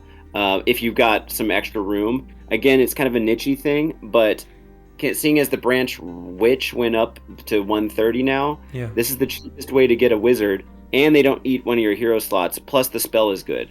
So, I don't know. I kind of feel like that, I wouldn't include it on the top 6, but like I think some like unexpected value has been gained from Skaith there. Yeah, no, that's cool. Just if you do pick it, keep in mind that they're Oakenbrow as a keyword, so you cannot combine it with any of the other sub-factions. Yeah, but a lot of those sub-faction things are like having the trees wounds bracket, which only affects trees anyway, the tree lords. So, like that kind of thing. They're really just there to be a cheap caster and to do the thing. Yeah, so. Yeah.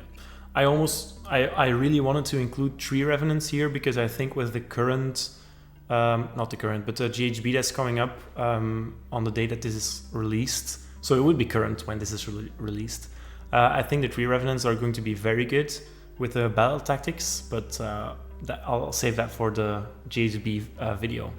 Okay, so Drycha, I had to include her because she's my favorite model, maybe from everything from Age of Sigmar, and she is definitely the reason why I play Sylvaneth now.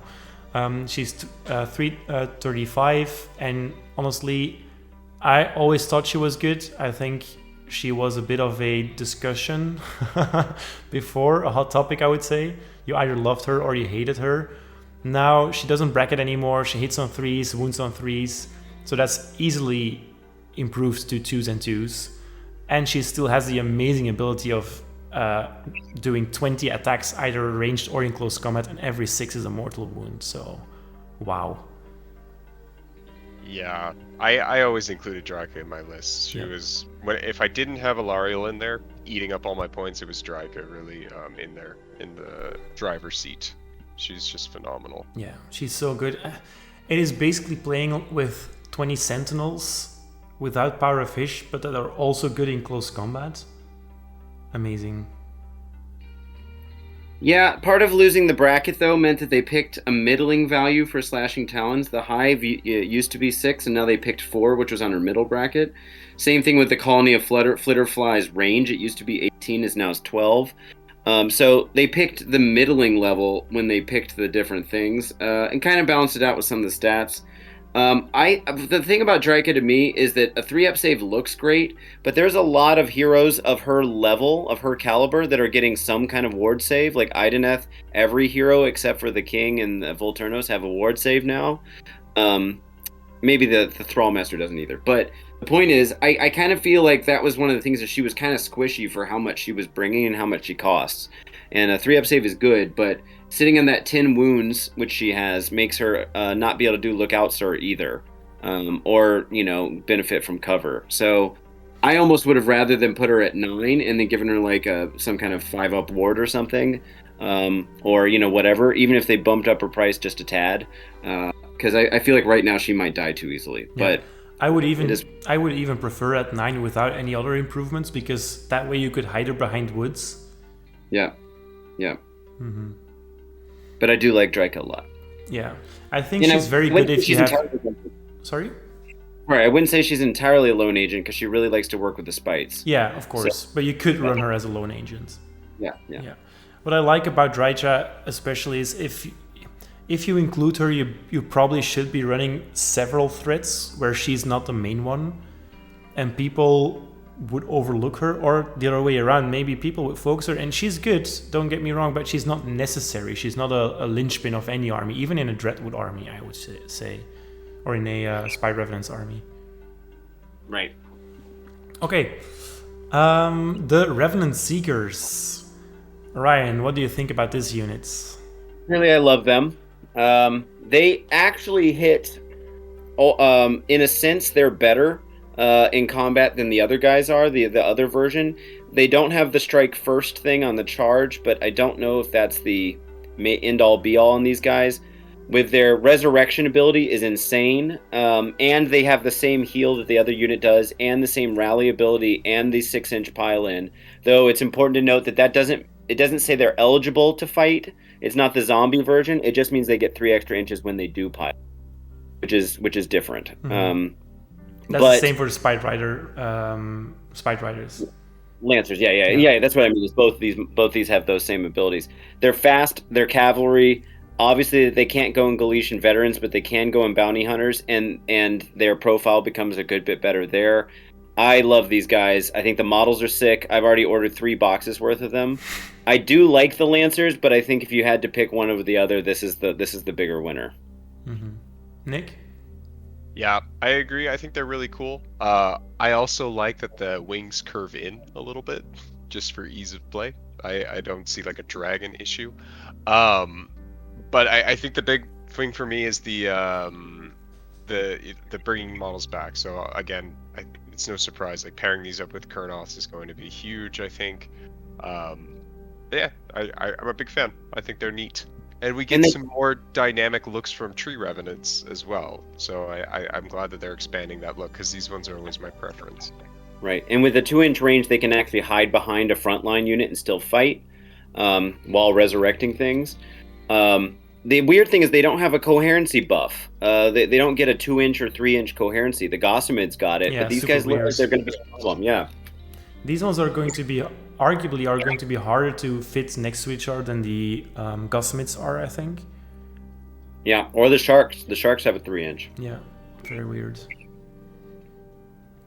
But yeah, great. What I like about these guys is that, I mean, their warscroll is ace, but you're fine with just taking a minimum size unit. You don't need multiple, you don't need units of 6 per se. They're also good as just 3 units, because if your opponent does not invest anything into killing these guys, they will be a huge nuisance. But also, if your opponent does invest something into killing these guys, they're not like a key part of any forge, I don't think. So yeah, I love that. I love that. Just something that's good, but not that good that you will probably lose it turn 1. And they got a 4-up save, which is relatively high for a Sylvaneth unit. Yeah, yeah. Okay. The Arch Revenant. So this was a bit of a personal favorite, or has become a personal favorite. Would any of you guys agree that this one is in the top 6? Yeah, I definitely would. He's one of my favorite ever. Yeah, he's great. Okay, Nick, do you maybe want to take this one? Sure. So, I think they changed his crescent shield a little bit, right? Yeah. He's got a 4-up ward now. Yeah, which is amazing. In combat. Just dodging a wound, I think, is in his wings fall off. Which I think is great. I love the +1 attack. I think that's really awesome as well. Especially, I'm already thinking with the scythes, just pairing these up, you're getting +1 to wound, you're getting +1 attack, and then if you all have attack, or if you're in Harvest Moon, and it works out. Hardwoods. Hardwoods, yeah, sorry. You're on 2s and 2s, extra attack, rend -3, delete. Mm-hmm. It's just, I think he's a great pair for this. Also, the move is great, being able to keep up, especially if you're teleporting a little bit. Yeah. He's always been a key piece when I make Kurnoth lists for the most part. Yeah. And just a quick thing, the ability you're referring to about the wings falling off, that was an extra wound he could absorb once per game, but then he lost flying. They just got rid of that and gave him 1 extra wound, because it's basically the same thing. And then the shield thing was, it used to give him, they changed it in 3rd edition, but in 3rd edition it gave him +1 to save rolls. So now he's still got his normal 4+ save. You can't get him up to a 3-up that way, but he's getting that ward save, which is way better. So yeah, this guy's fantastic, and I also like using him in cities as an adjutant that can fly, because we don't have access to fast heroes that aren't monsters or behemoths. And this guy is fast. He flies. He's not bad in combat, but that's not why you're bringing him. His buffs are great. This guy's a fantastic. I've got 2 of these guys, so yes, 100%. Well, they also toned him down a little bit now that I'm comparing the tables here. So extra attack, less damage, and then the pincers are not D3 anymore. They're just flat 2, but D3 attacks instead of 1. So yeah, they flipped some things around. Yeah. The thing is, imagine making this guy a bit better in melee than he already is. I think his point cost would go up too much for that. I like that he's only 120. Yeah. He used to be 105, but this is still a steal. He's great. Yeah. Okay. So the Kurnoth Hunters, I think we can all agree that all 3 variants are good or amazing. From the 3, I would say bows score the lowest for me personally. I've never really seen the value of bows apart from their amazing range of 30 inches. Because, and again, I thought they would improve them, but still they're only hitting on 4s, I think. -1 rend, 2 damage, 3 shots each, 2 shots each. Yeah, it's 2 shots. 2 shots. Yeah. I don't really see it. But then on the other hand, you have the Kurnoth Hunters with swords or scythes, and they are both very good, even better than they were before. So they took away their ability to increase their save by 1, and they just have a flat-out 3-up save now, which is amazing. They are still quite slow though, but both variants hit very hard. I think you will pick swords most of the time for MSU builds, because they do 2 mortal wounds now on 6s to hit, and then the attack sequence ends for that attack. While scythes in Everdusk, for example, with -3 rend and bounty hunters is wow. It's just really good. Yeah, at some point I might use this unit as my comparison unit for bounty hunters with both the sword sides and then bounty hunters or not, with my with like a math hammer breakdown. I think this makes for a great unit for that conversation. Yeah. The eternal conversation of every Sylvaneth player, swords or scythes. What do you guys think? I was always more scythes just because they looked cool, but then after playing it, Sylvaneth was my first army, and so playing it, D3 just became way too inconsistent for me. So then I popped over to swords, which was a lot more regular, and I enjoyed doing that. But now that they've just flattened it out and it's higher rend, I will probably go with scythes every single time, personally. Yeah. And keeping in mind that it doesn't really matter which one you do for the overgrown or for the overgrown terrain feature rule, and that's really great for your army. You know, they've just got to be contesting an objective. I don't think they have to. Do they have to control it as well? I think it's just contesting. Or could I be wrong? Let's see. I'm not You sure. guys know? I think the sights look best on paper, but when you're looking at the game as a whole, I think swords will probably be best because everything's gotten way more expensive. And investing 500 points in 6 scythe hunters that you want to keep together in one unit because you really want to buff them to the heavens, that is a fourth of your army without paying for the unit that's buffing them. While 2 units of 3 swords you can easily have on 2 different sides of the field, and they will still perform without without the need of any backup, really. Why wouldn't you run 2 units of 3 scythes then? The thing is, if you're running 2 units of 3 sides, I think to myself, what do I want this unit to face off against? And with swords, I would be fine with them just running into small units, or just dealing some damage and then dying. While with sides, because of the massive rend that they have, but the smaller amount of attacks, I would say I would want them almost as a delete button, where you're running a group of 6 buffed up, and then you just touch something and it dies. Right. But yeah, I'll get to that when we get to my list. Okay, so the second to last one, Spirit of Durthu, 370 now, but he's much more reliable now. He's still a melee beatstick. You can still buff him very well. And they still have the strike loss effect, even though it has become a monstrous rampage now. Yeah, I think if you want a leader that leads from the front, and you already have an Arch Revenant and you want something that can actually kill stuff, this is your guy, right? Yeah, and upping his wound count a little bit was nice. I think, yeah, we all know that Durthu is a beast, and now they've just made him a bit more consistent about it. Yeah, because before, if he took 1 wound, he was already not hitting on his max profile anymore, and he wasn't inflicting 6 straight up damage. But now, if you're playing this guy in Oakenbrow, he's never dropping next 6 damage unless he only has 1 wound left. Yeah. And then keeping him within range of the Wildwood for that extra attack, and then adding D3 attacks from the Gladius. You're looking at maximum 8 attacks in Oakenbrow that inflict 6 damage each. Yowza. And the thing that I'm really enjoying with the changes that they've made to Sylvaneth around is just the flattening out of the damage. I found like a lot of it was like D3 back with the older war scrolls, and it's just, I always prefer, I'll take 2 over D3 any day. Yeah. Okay. Ryan? No, you guys covered it. Okay, the last one then, Lady of Vines. I think this is a bit of a disputed topic maybe as a last pick. Let me tell you first why I included her here in the slides. So I don't think she's as amazing as the internet makes her out to be, but what I do think about her is that she is good at everything. She's not amazing, but she's good at everything. She's a very good spellcaster. She has 2 spells. She has a very valuable spell at that. She can summon. She's alright in melee. She can defend herself with her -1 to hits aura if she wants to.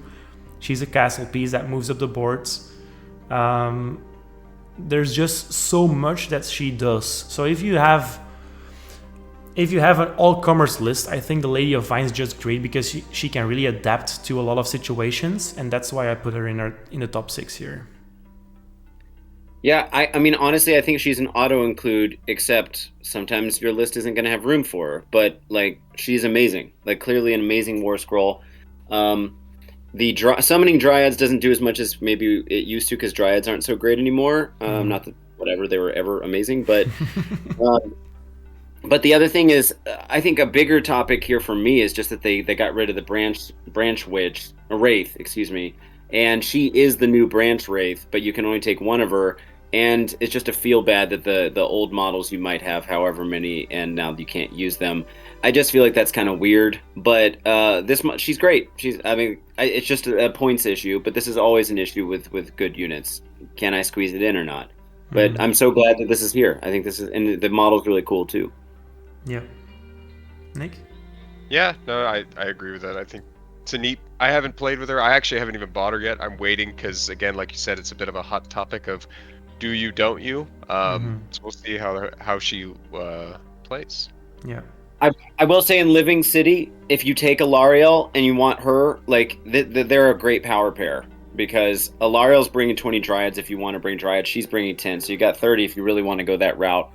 But more importantly, the 5+ ward is just absolutely clutch. And like building a whole army around her as a castle, like to me makes total sense. So I don't know if it's going to be the move in the current meta, but that ward spell is probably not going anywhere anytime soon. So if the meta shifts, great. That's fantastic. But the ward spell, I mean, you have to look out for the fact that it's 9+ again. So I would probably always take the dwindling combined with the Lady of Vines, just to have a bit more of a guaranteed spellcast there. It's a 7+. Oh, is it 7+? Yeah, it's a 7. Oh wow, that is even better. I would still take a dwindling just to make sure that it's a 5 that I get a 5+ ward. Yeah. Oh, I'm thinking of the Lumineth ward spell. Yeah. Yeah. So it's good. Yeah. My only thing that I dislike about the model, by the way, is the Plague Bearer under her foot. It's a minor thing, but I don't like when there's a specific kind of dead body on a base, and especially in a box set where she's facing off against Skaven. Yeah. Very weird. Yeah. Maybe swap the head or something. Yeah. Make it magnetize it so it's for every single battle you play. Oh, yeah. I will definitely spend magnets on just swapping out a head on a base. Yeah. Okay. So that's War Scrolls. Before we move into the list, I always want to round out the discussion part first about the book as a whole with just this slide of important changes. So I'm not going through all of these topics. We can just discuss it as a complete thing. So let's look at changes, for example, easily missed changes, things you thought were great that we haven't touched on a lot before this, or things that are unfortunate changes. Anything that comes to mind when you look at this?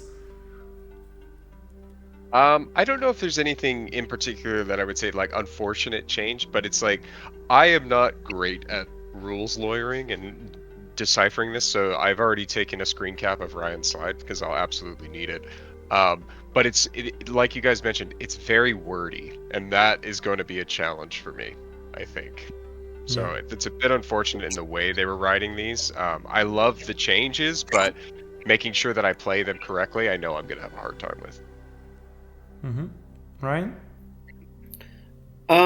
I mean, the good change is just that they made a book really exciting again. And to be fair, that's very on brand for third edition. I feel like they've done such a good job of making armies feel like the way they're supposed to play.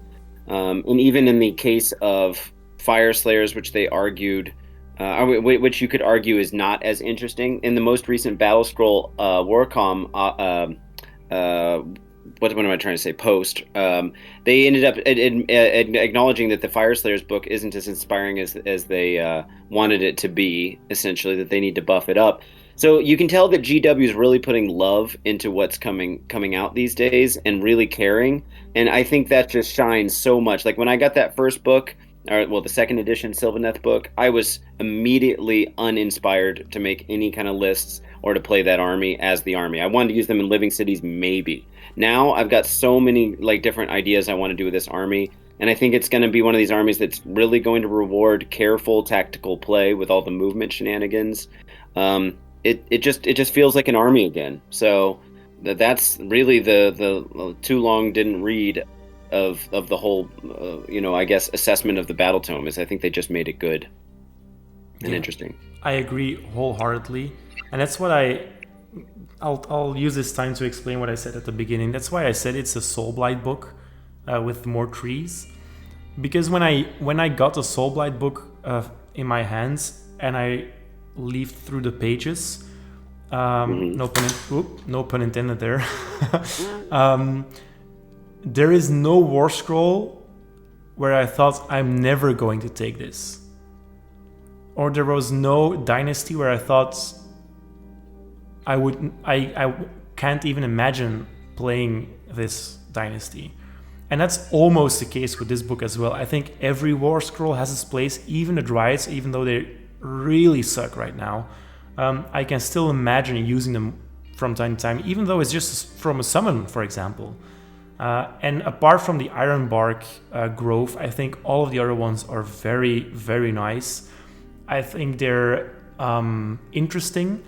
And as you said, and you can see it on the internet right now, everyone's excited and all lists are a bit different. Compare that to a lot of second edition books where where in the span of a week you have 2 or 3 lists already that are top meta lists.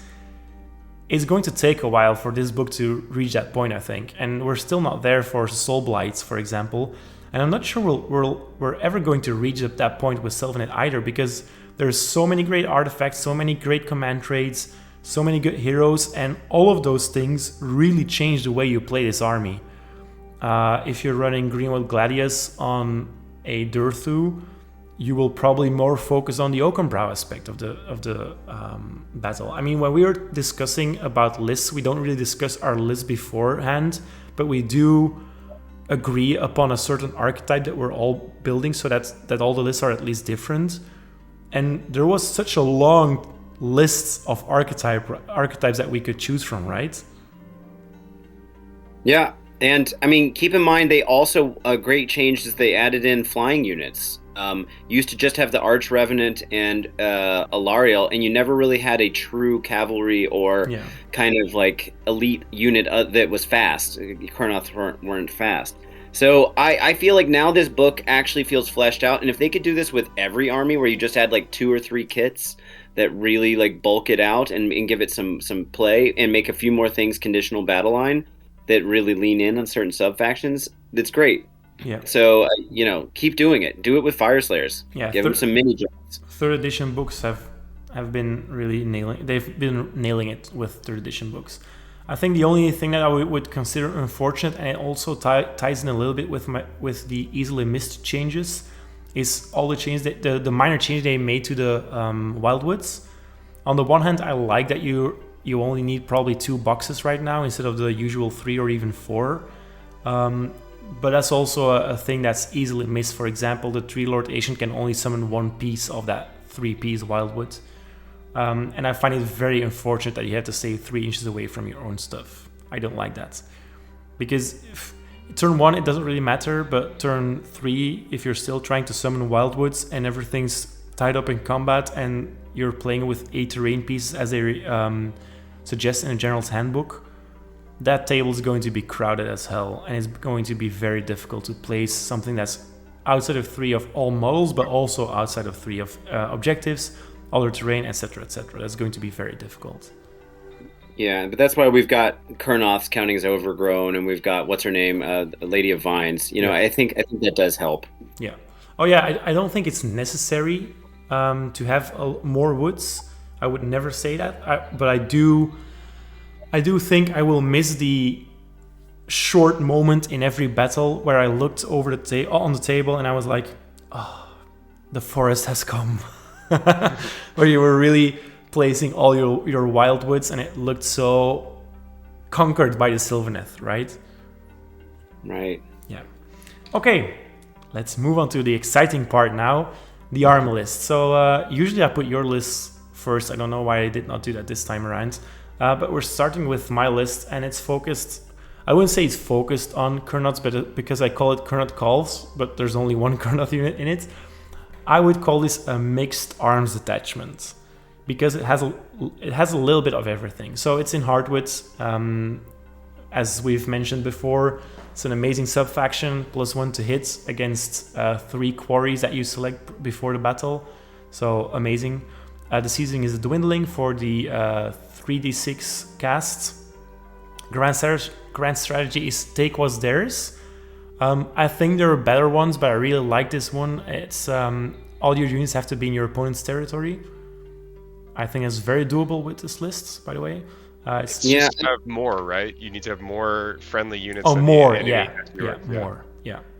And by the way, I think we should just say this up front. None of us have played in the new GHB yet, and I think we're all going to have to come to terms with what the grand strategies and battle tactics are moving forward.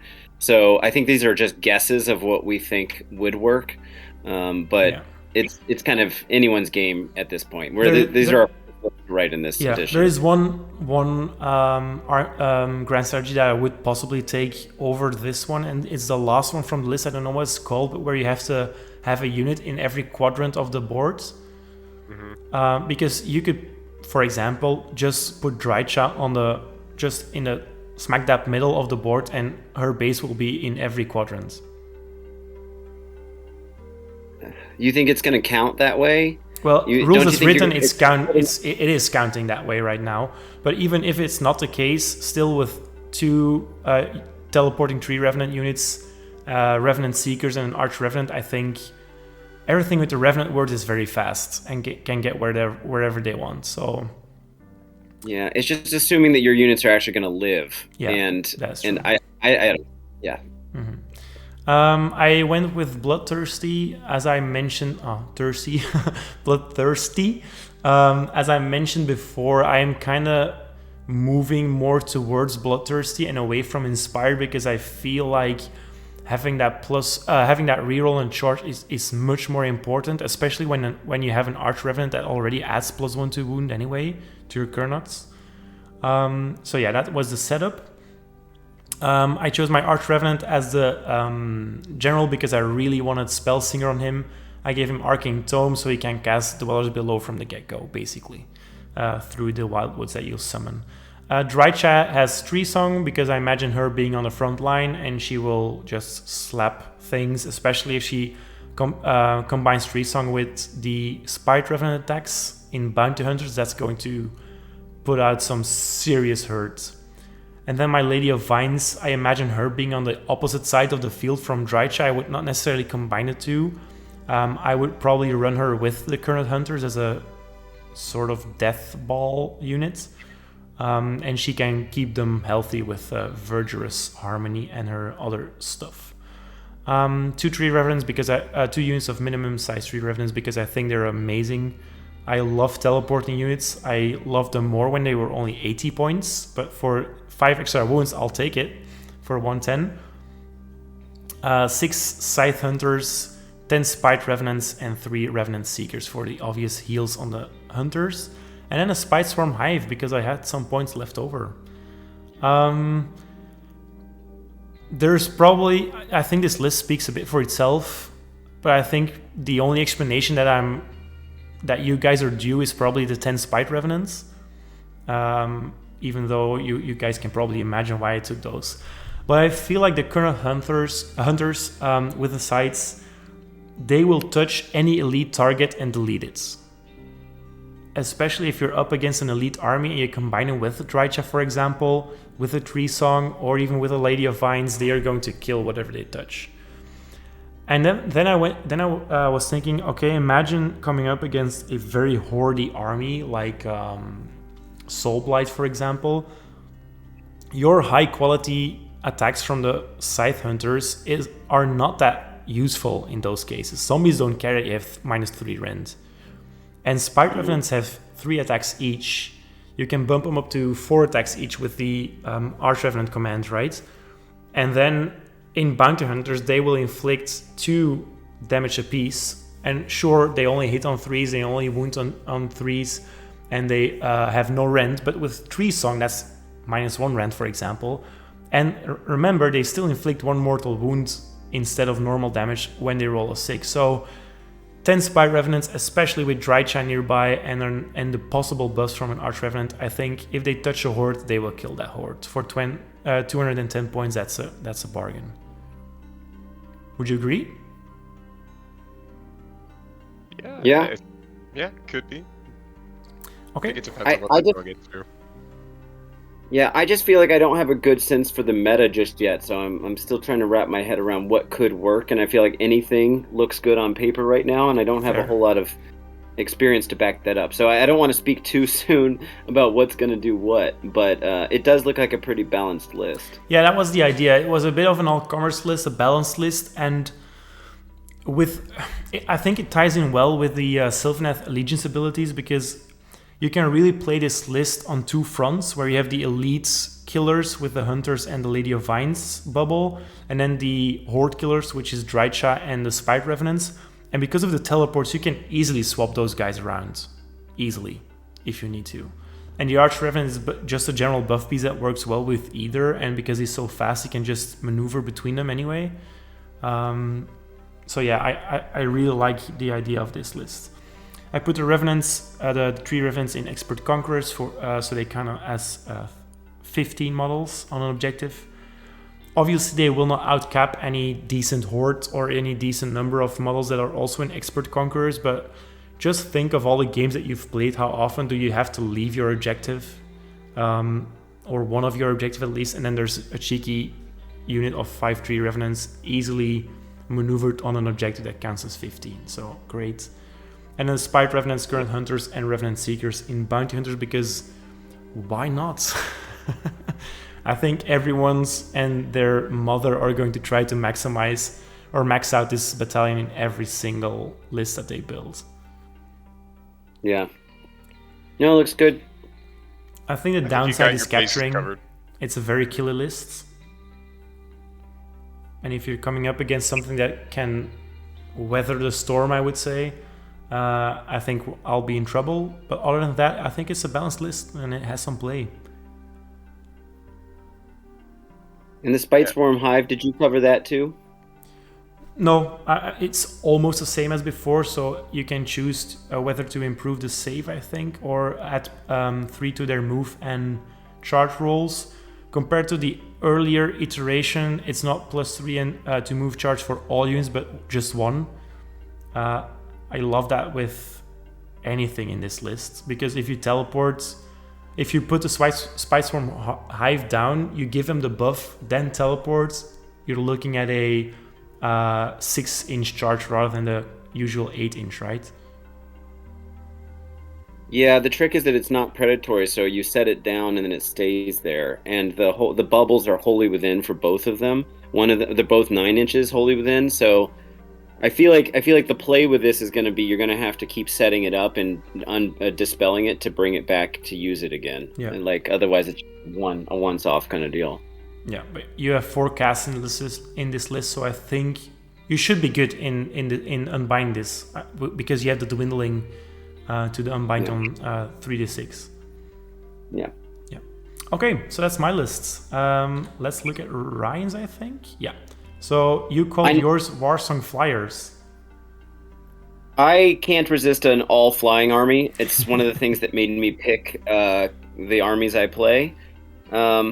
and now that you can do it in Sylvaneth, I wanted to test it out. I'm going to try to go quick with this because I know Nick's got a hard out soon. His list is up next. Harvest Boon gives me the battle line for the Seekers and Lancers, the Bug Riders, and the 12-inch pregame move. Amazing. Defend What's Ours is the grand strategy I keep choosing because it just says that you have to have, what's it called? When the battle ends, you complete it if there are no enemy units wholly within your territory. Since wholly within my territory is relatively small in some of these, I can teleport or get back. With a lot of them, just go kill what I have to over there, and maybe, I don't know, I feel like that might be a safer bet. Let's see, Bloodthirsty, same reason as you. The Reaping is the one that gives me the bigger bubbles for my for the Awakened Wildwoods and Overgrown Terrain features. Because I've got such a mobile army, I'm a little worried they're not going to be wholly within 9, so I wanted that 12. And then we got two Warsong Revenants, so I'm doubling up 4 spell casting. One of them's got Spell Singer for the Awakened Wildwood spell portal kind of ability, Vespral Gem for the auto cast, and Dwellers Below for the anti-horde spell. The other one's doing Tree Song for the add 1 to the rend if they're for units that are near the wildwoods. And I've got 2 units of Seekers. 2 units of Seekers for the healing. All 3 of the Lancer units are in a Bounty Hunters unit, which is going to bump them up against the Galician Veterans. I have no Galician Veterans in my list. This is an important thing because it means no one is getting... I'm denying them those 2 battle tactics. Same with me. I'm denied those battle tactics as well, the other 2. But they're not going to get any bounty... All their Bounty Hunters go to waste against me, which is cool. I can't, during the turn where they get to choose, whoever goes second gets to pick the objective. That's the prime objective or whatever, the proving grounds. I'm not going to be able to take it, but I've already got low bodies in this anyway, so I'm just going to focus, and high mobility, so I'm going to focus on what I need to focus on. My 2 heroes are relatively well protected because they both have a 4-up ward, which is nice. The Gossamed Archers are in there to do some movement shenanigans and just kind of skirmish around and tie some units up and then retreat out with the Unleash Hell if I have to do that.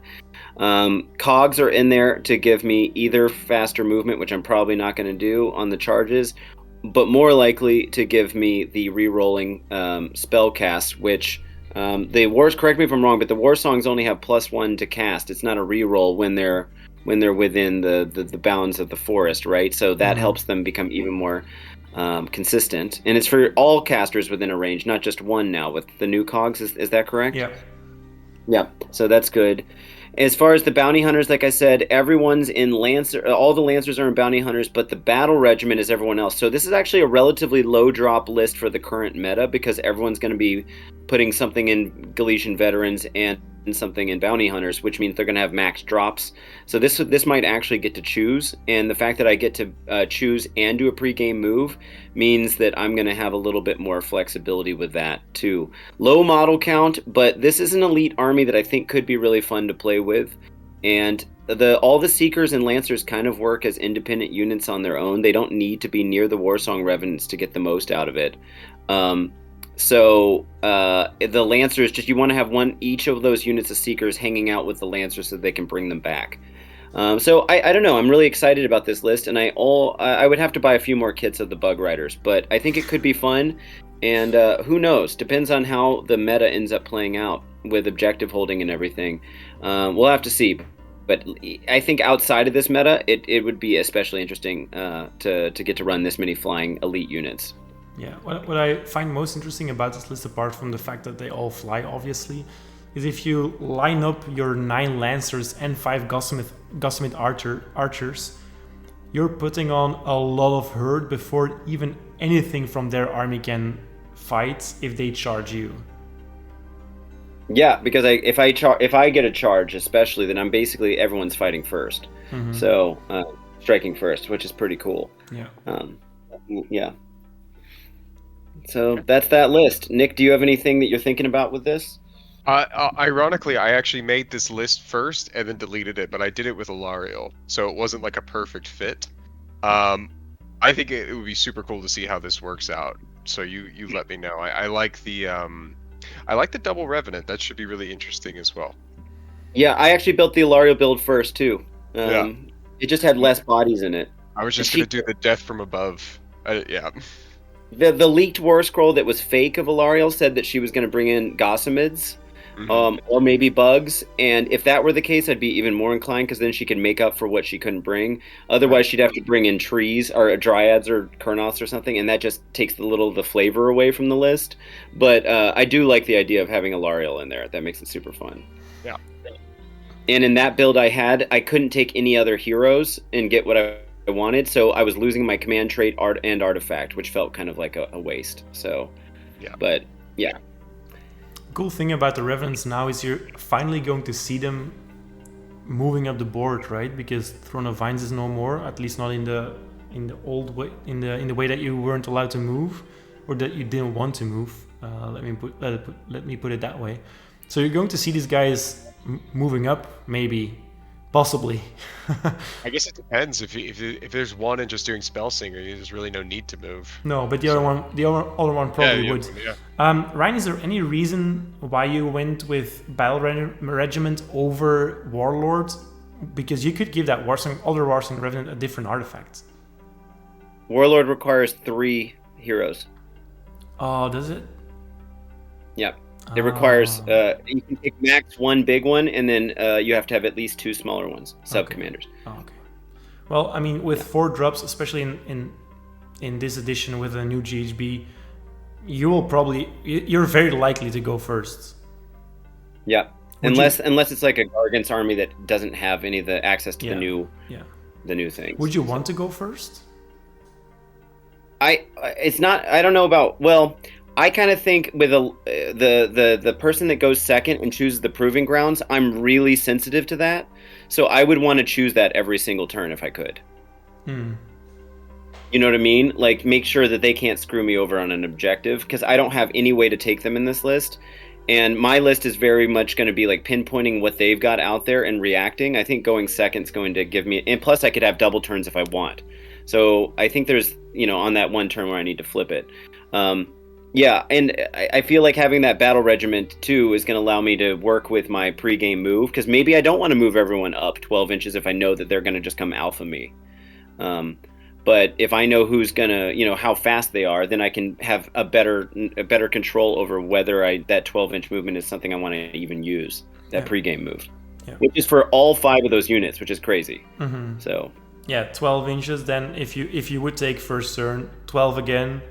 So you've covered 24 inches before charges. Yeah. And I'm pretty much guaranteed to be able to strike first on those Lancers, which is crazy. So, yeah. Really cool. Okay. Anything else to add, or can we move on to Nick's list? Let's go. Okay, Nick, take us through the Anvil. Yes, the Anvil. So this is focusing, as you can see, on Kurnoth Hunters and Ilariel. So the idea here is that we've got the Arch Revenant to be buffing up our Kurnoth Hunters. He's got Warsinger and the Seed of Rebirth in the event that someone tries to snipe him off or anything like that. We're just going to try and keep him as safe as possible. Ilariel always nearby, close enough. I guess I should start. And then I also am in the Gnarl route one, in the sense that she's my only caster, so I want to make sure that we're getting those critical ones off. And then I went with the Reaping, because as we know, Kurnoths are slow. So I want them to be able to be within range earlier if we're dropping woods, and then being able to extend where they're teleporting a little bit. That was the thought behind that. And so really the strategy here is you have the Tree Revenants to be grabbing those random battle tactics if need be, or denying them. Dryads just because I had the points and they're going to serve as a screen. Gossamids also as a screen for the Kurnoth, so if they're getting charged, Unleash Hell, redeploy, hopefully, or retreat, and then the Kurnoths are right there to punch them in the face.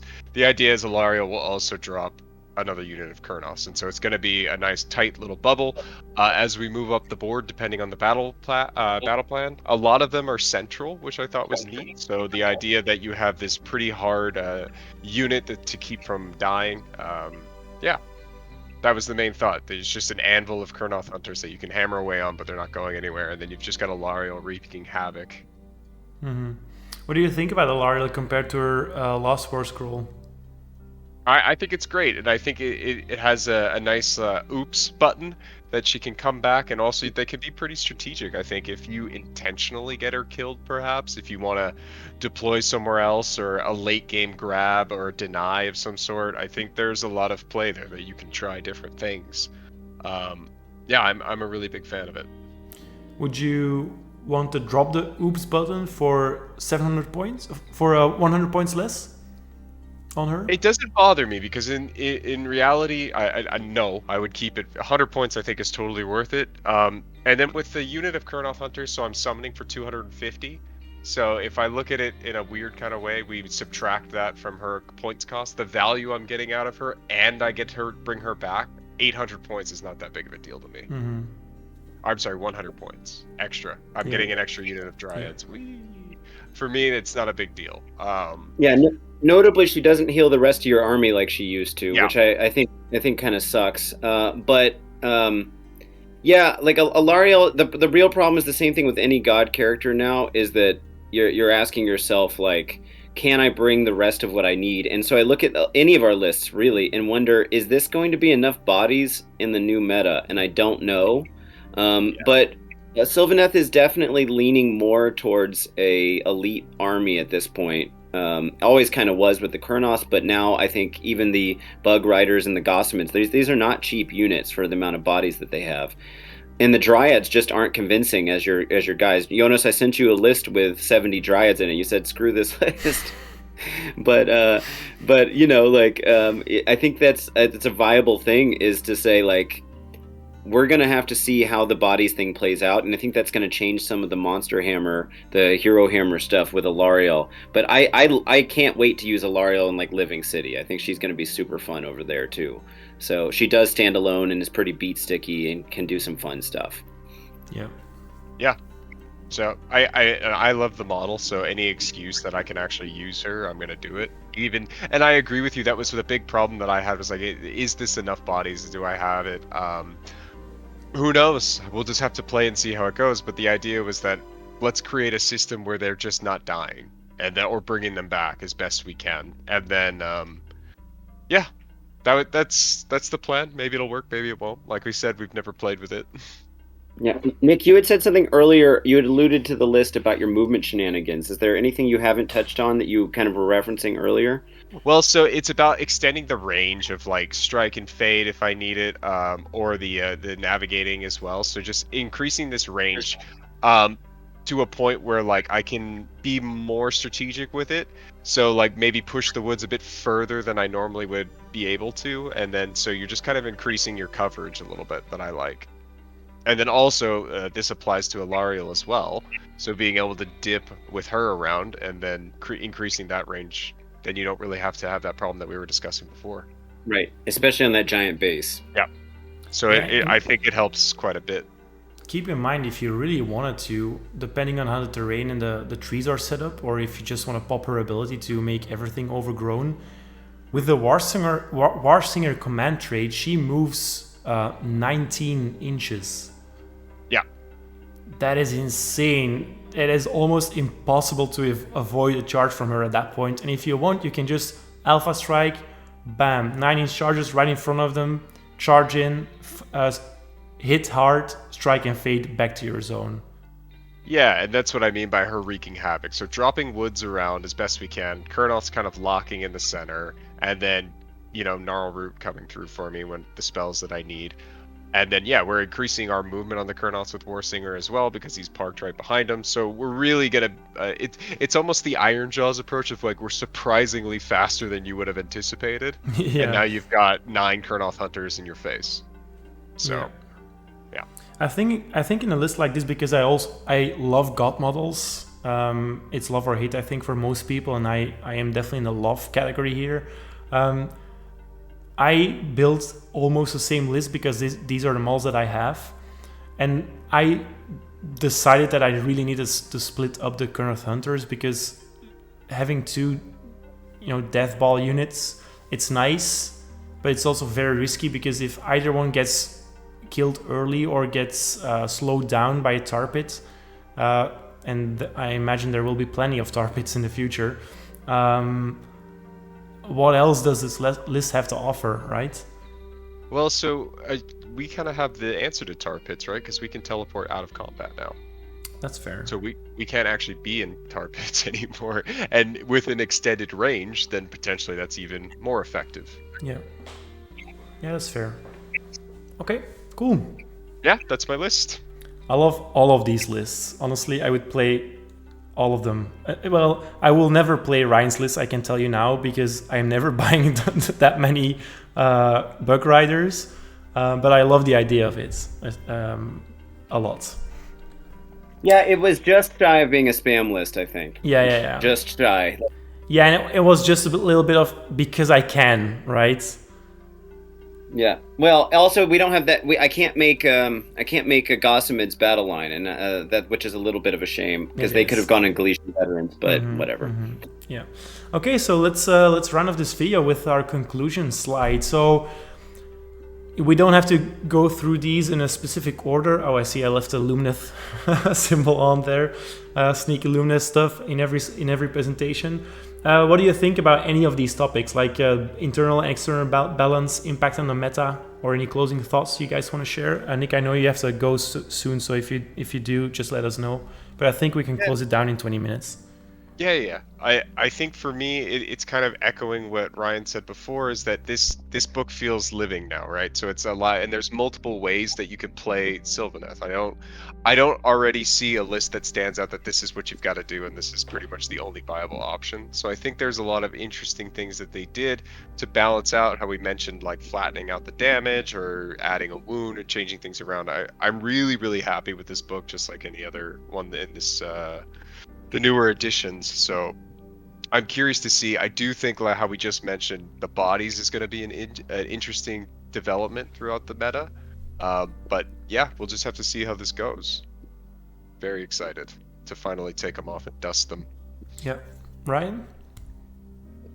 I mean, I've kind of already more or less hinted at this. As far as balance is concerned, again, in the meta, like internal balance looks great. External balance, hard to say, but with all the books kind of like getting better, even with the new battle scroll changes we just saw come through like yesterday, like Khorne's gotten better, Slaanesh has gotten better, the Gits have gotten better. Like it's looking like we're in the healthiest external balance world we've ever had in AOS, and the meta is really going to depend on how all of the new Galician stuff plays out. But otherwise, like I feel like this book is super strong and not broken. I don't think anything about this book is broken. Like, I think that's really good to see. Like, what would you guys even say is like the feel bad in this book?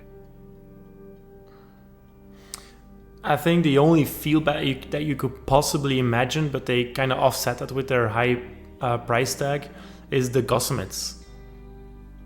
If you're playing an all-melee army against 2 units of Gossamid archers, that's really annoying. Yeah, but you can only do that Unleash Hell once per turn. Fair. That's you know? fair, yeah.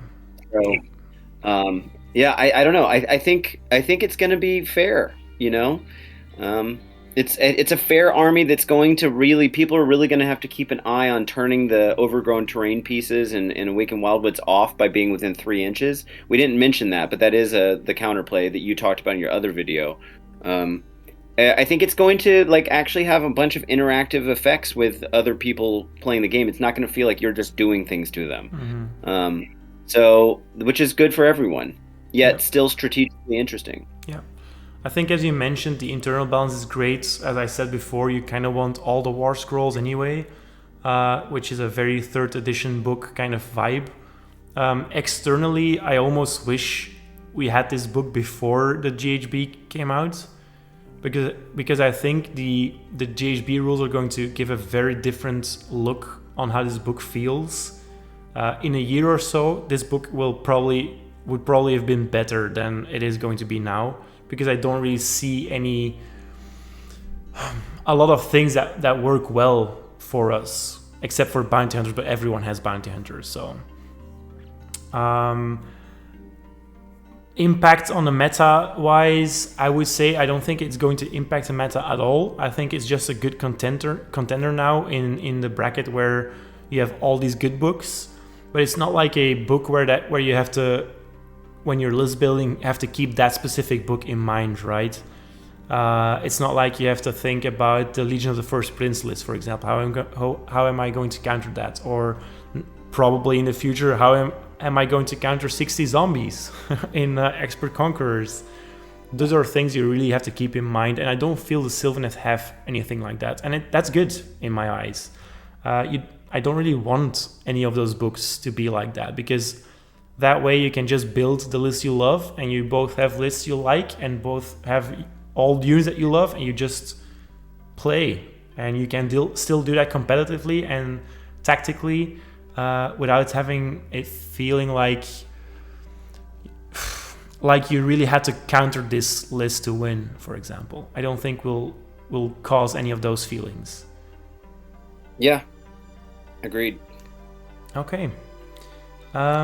So with that, we've reached the end of this video. First of all, let me thank both of my amazing guests, recurring guests, Ryan and Nick. Your input has been invaluable throughout the weeks, but also in this video especially. Also a big thank you to everyone who's listened and stuck with us to the end of this video. Please feel free to like, share and subscribe. We also have a Discord, so if you want to keep the discussion going, join our Discord, Ryan and I, and even Nick if he feels up to it. Keep in touch with you there. Also leave something in the comments. It gets us noticed by the YouTube algorithm, but also leave any questions or any feedback that you have about this sort of content, and let us know what you'd like to see next. Guys, anything you want to add before we end it? Yeah, thanks for having me. Me too, and keep watching those Math Hammer videos. Yes, keep watching those Math Hammer videos. Have a great day, everyone. Bye-bye.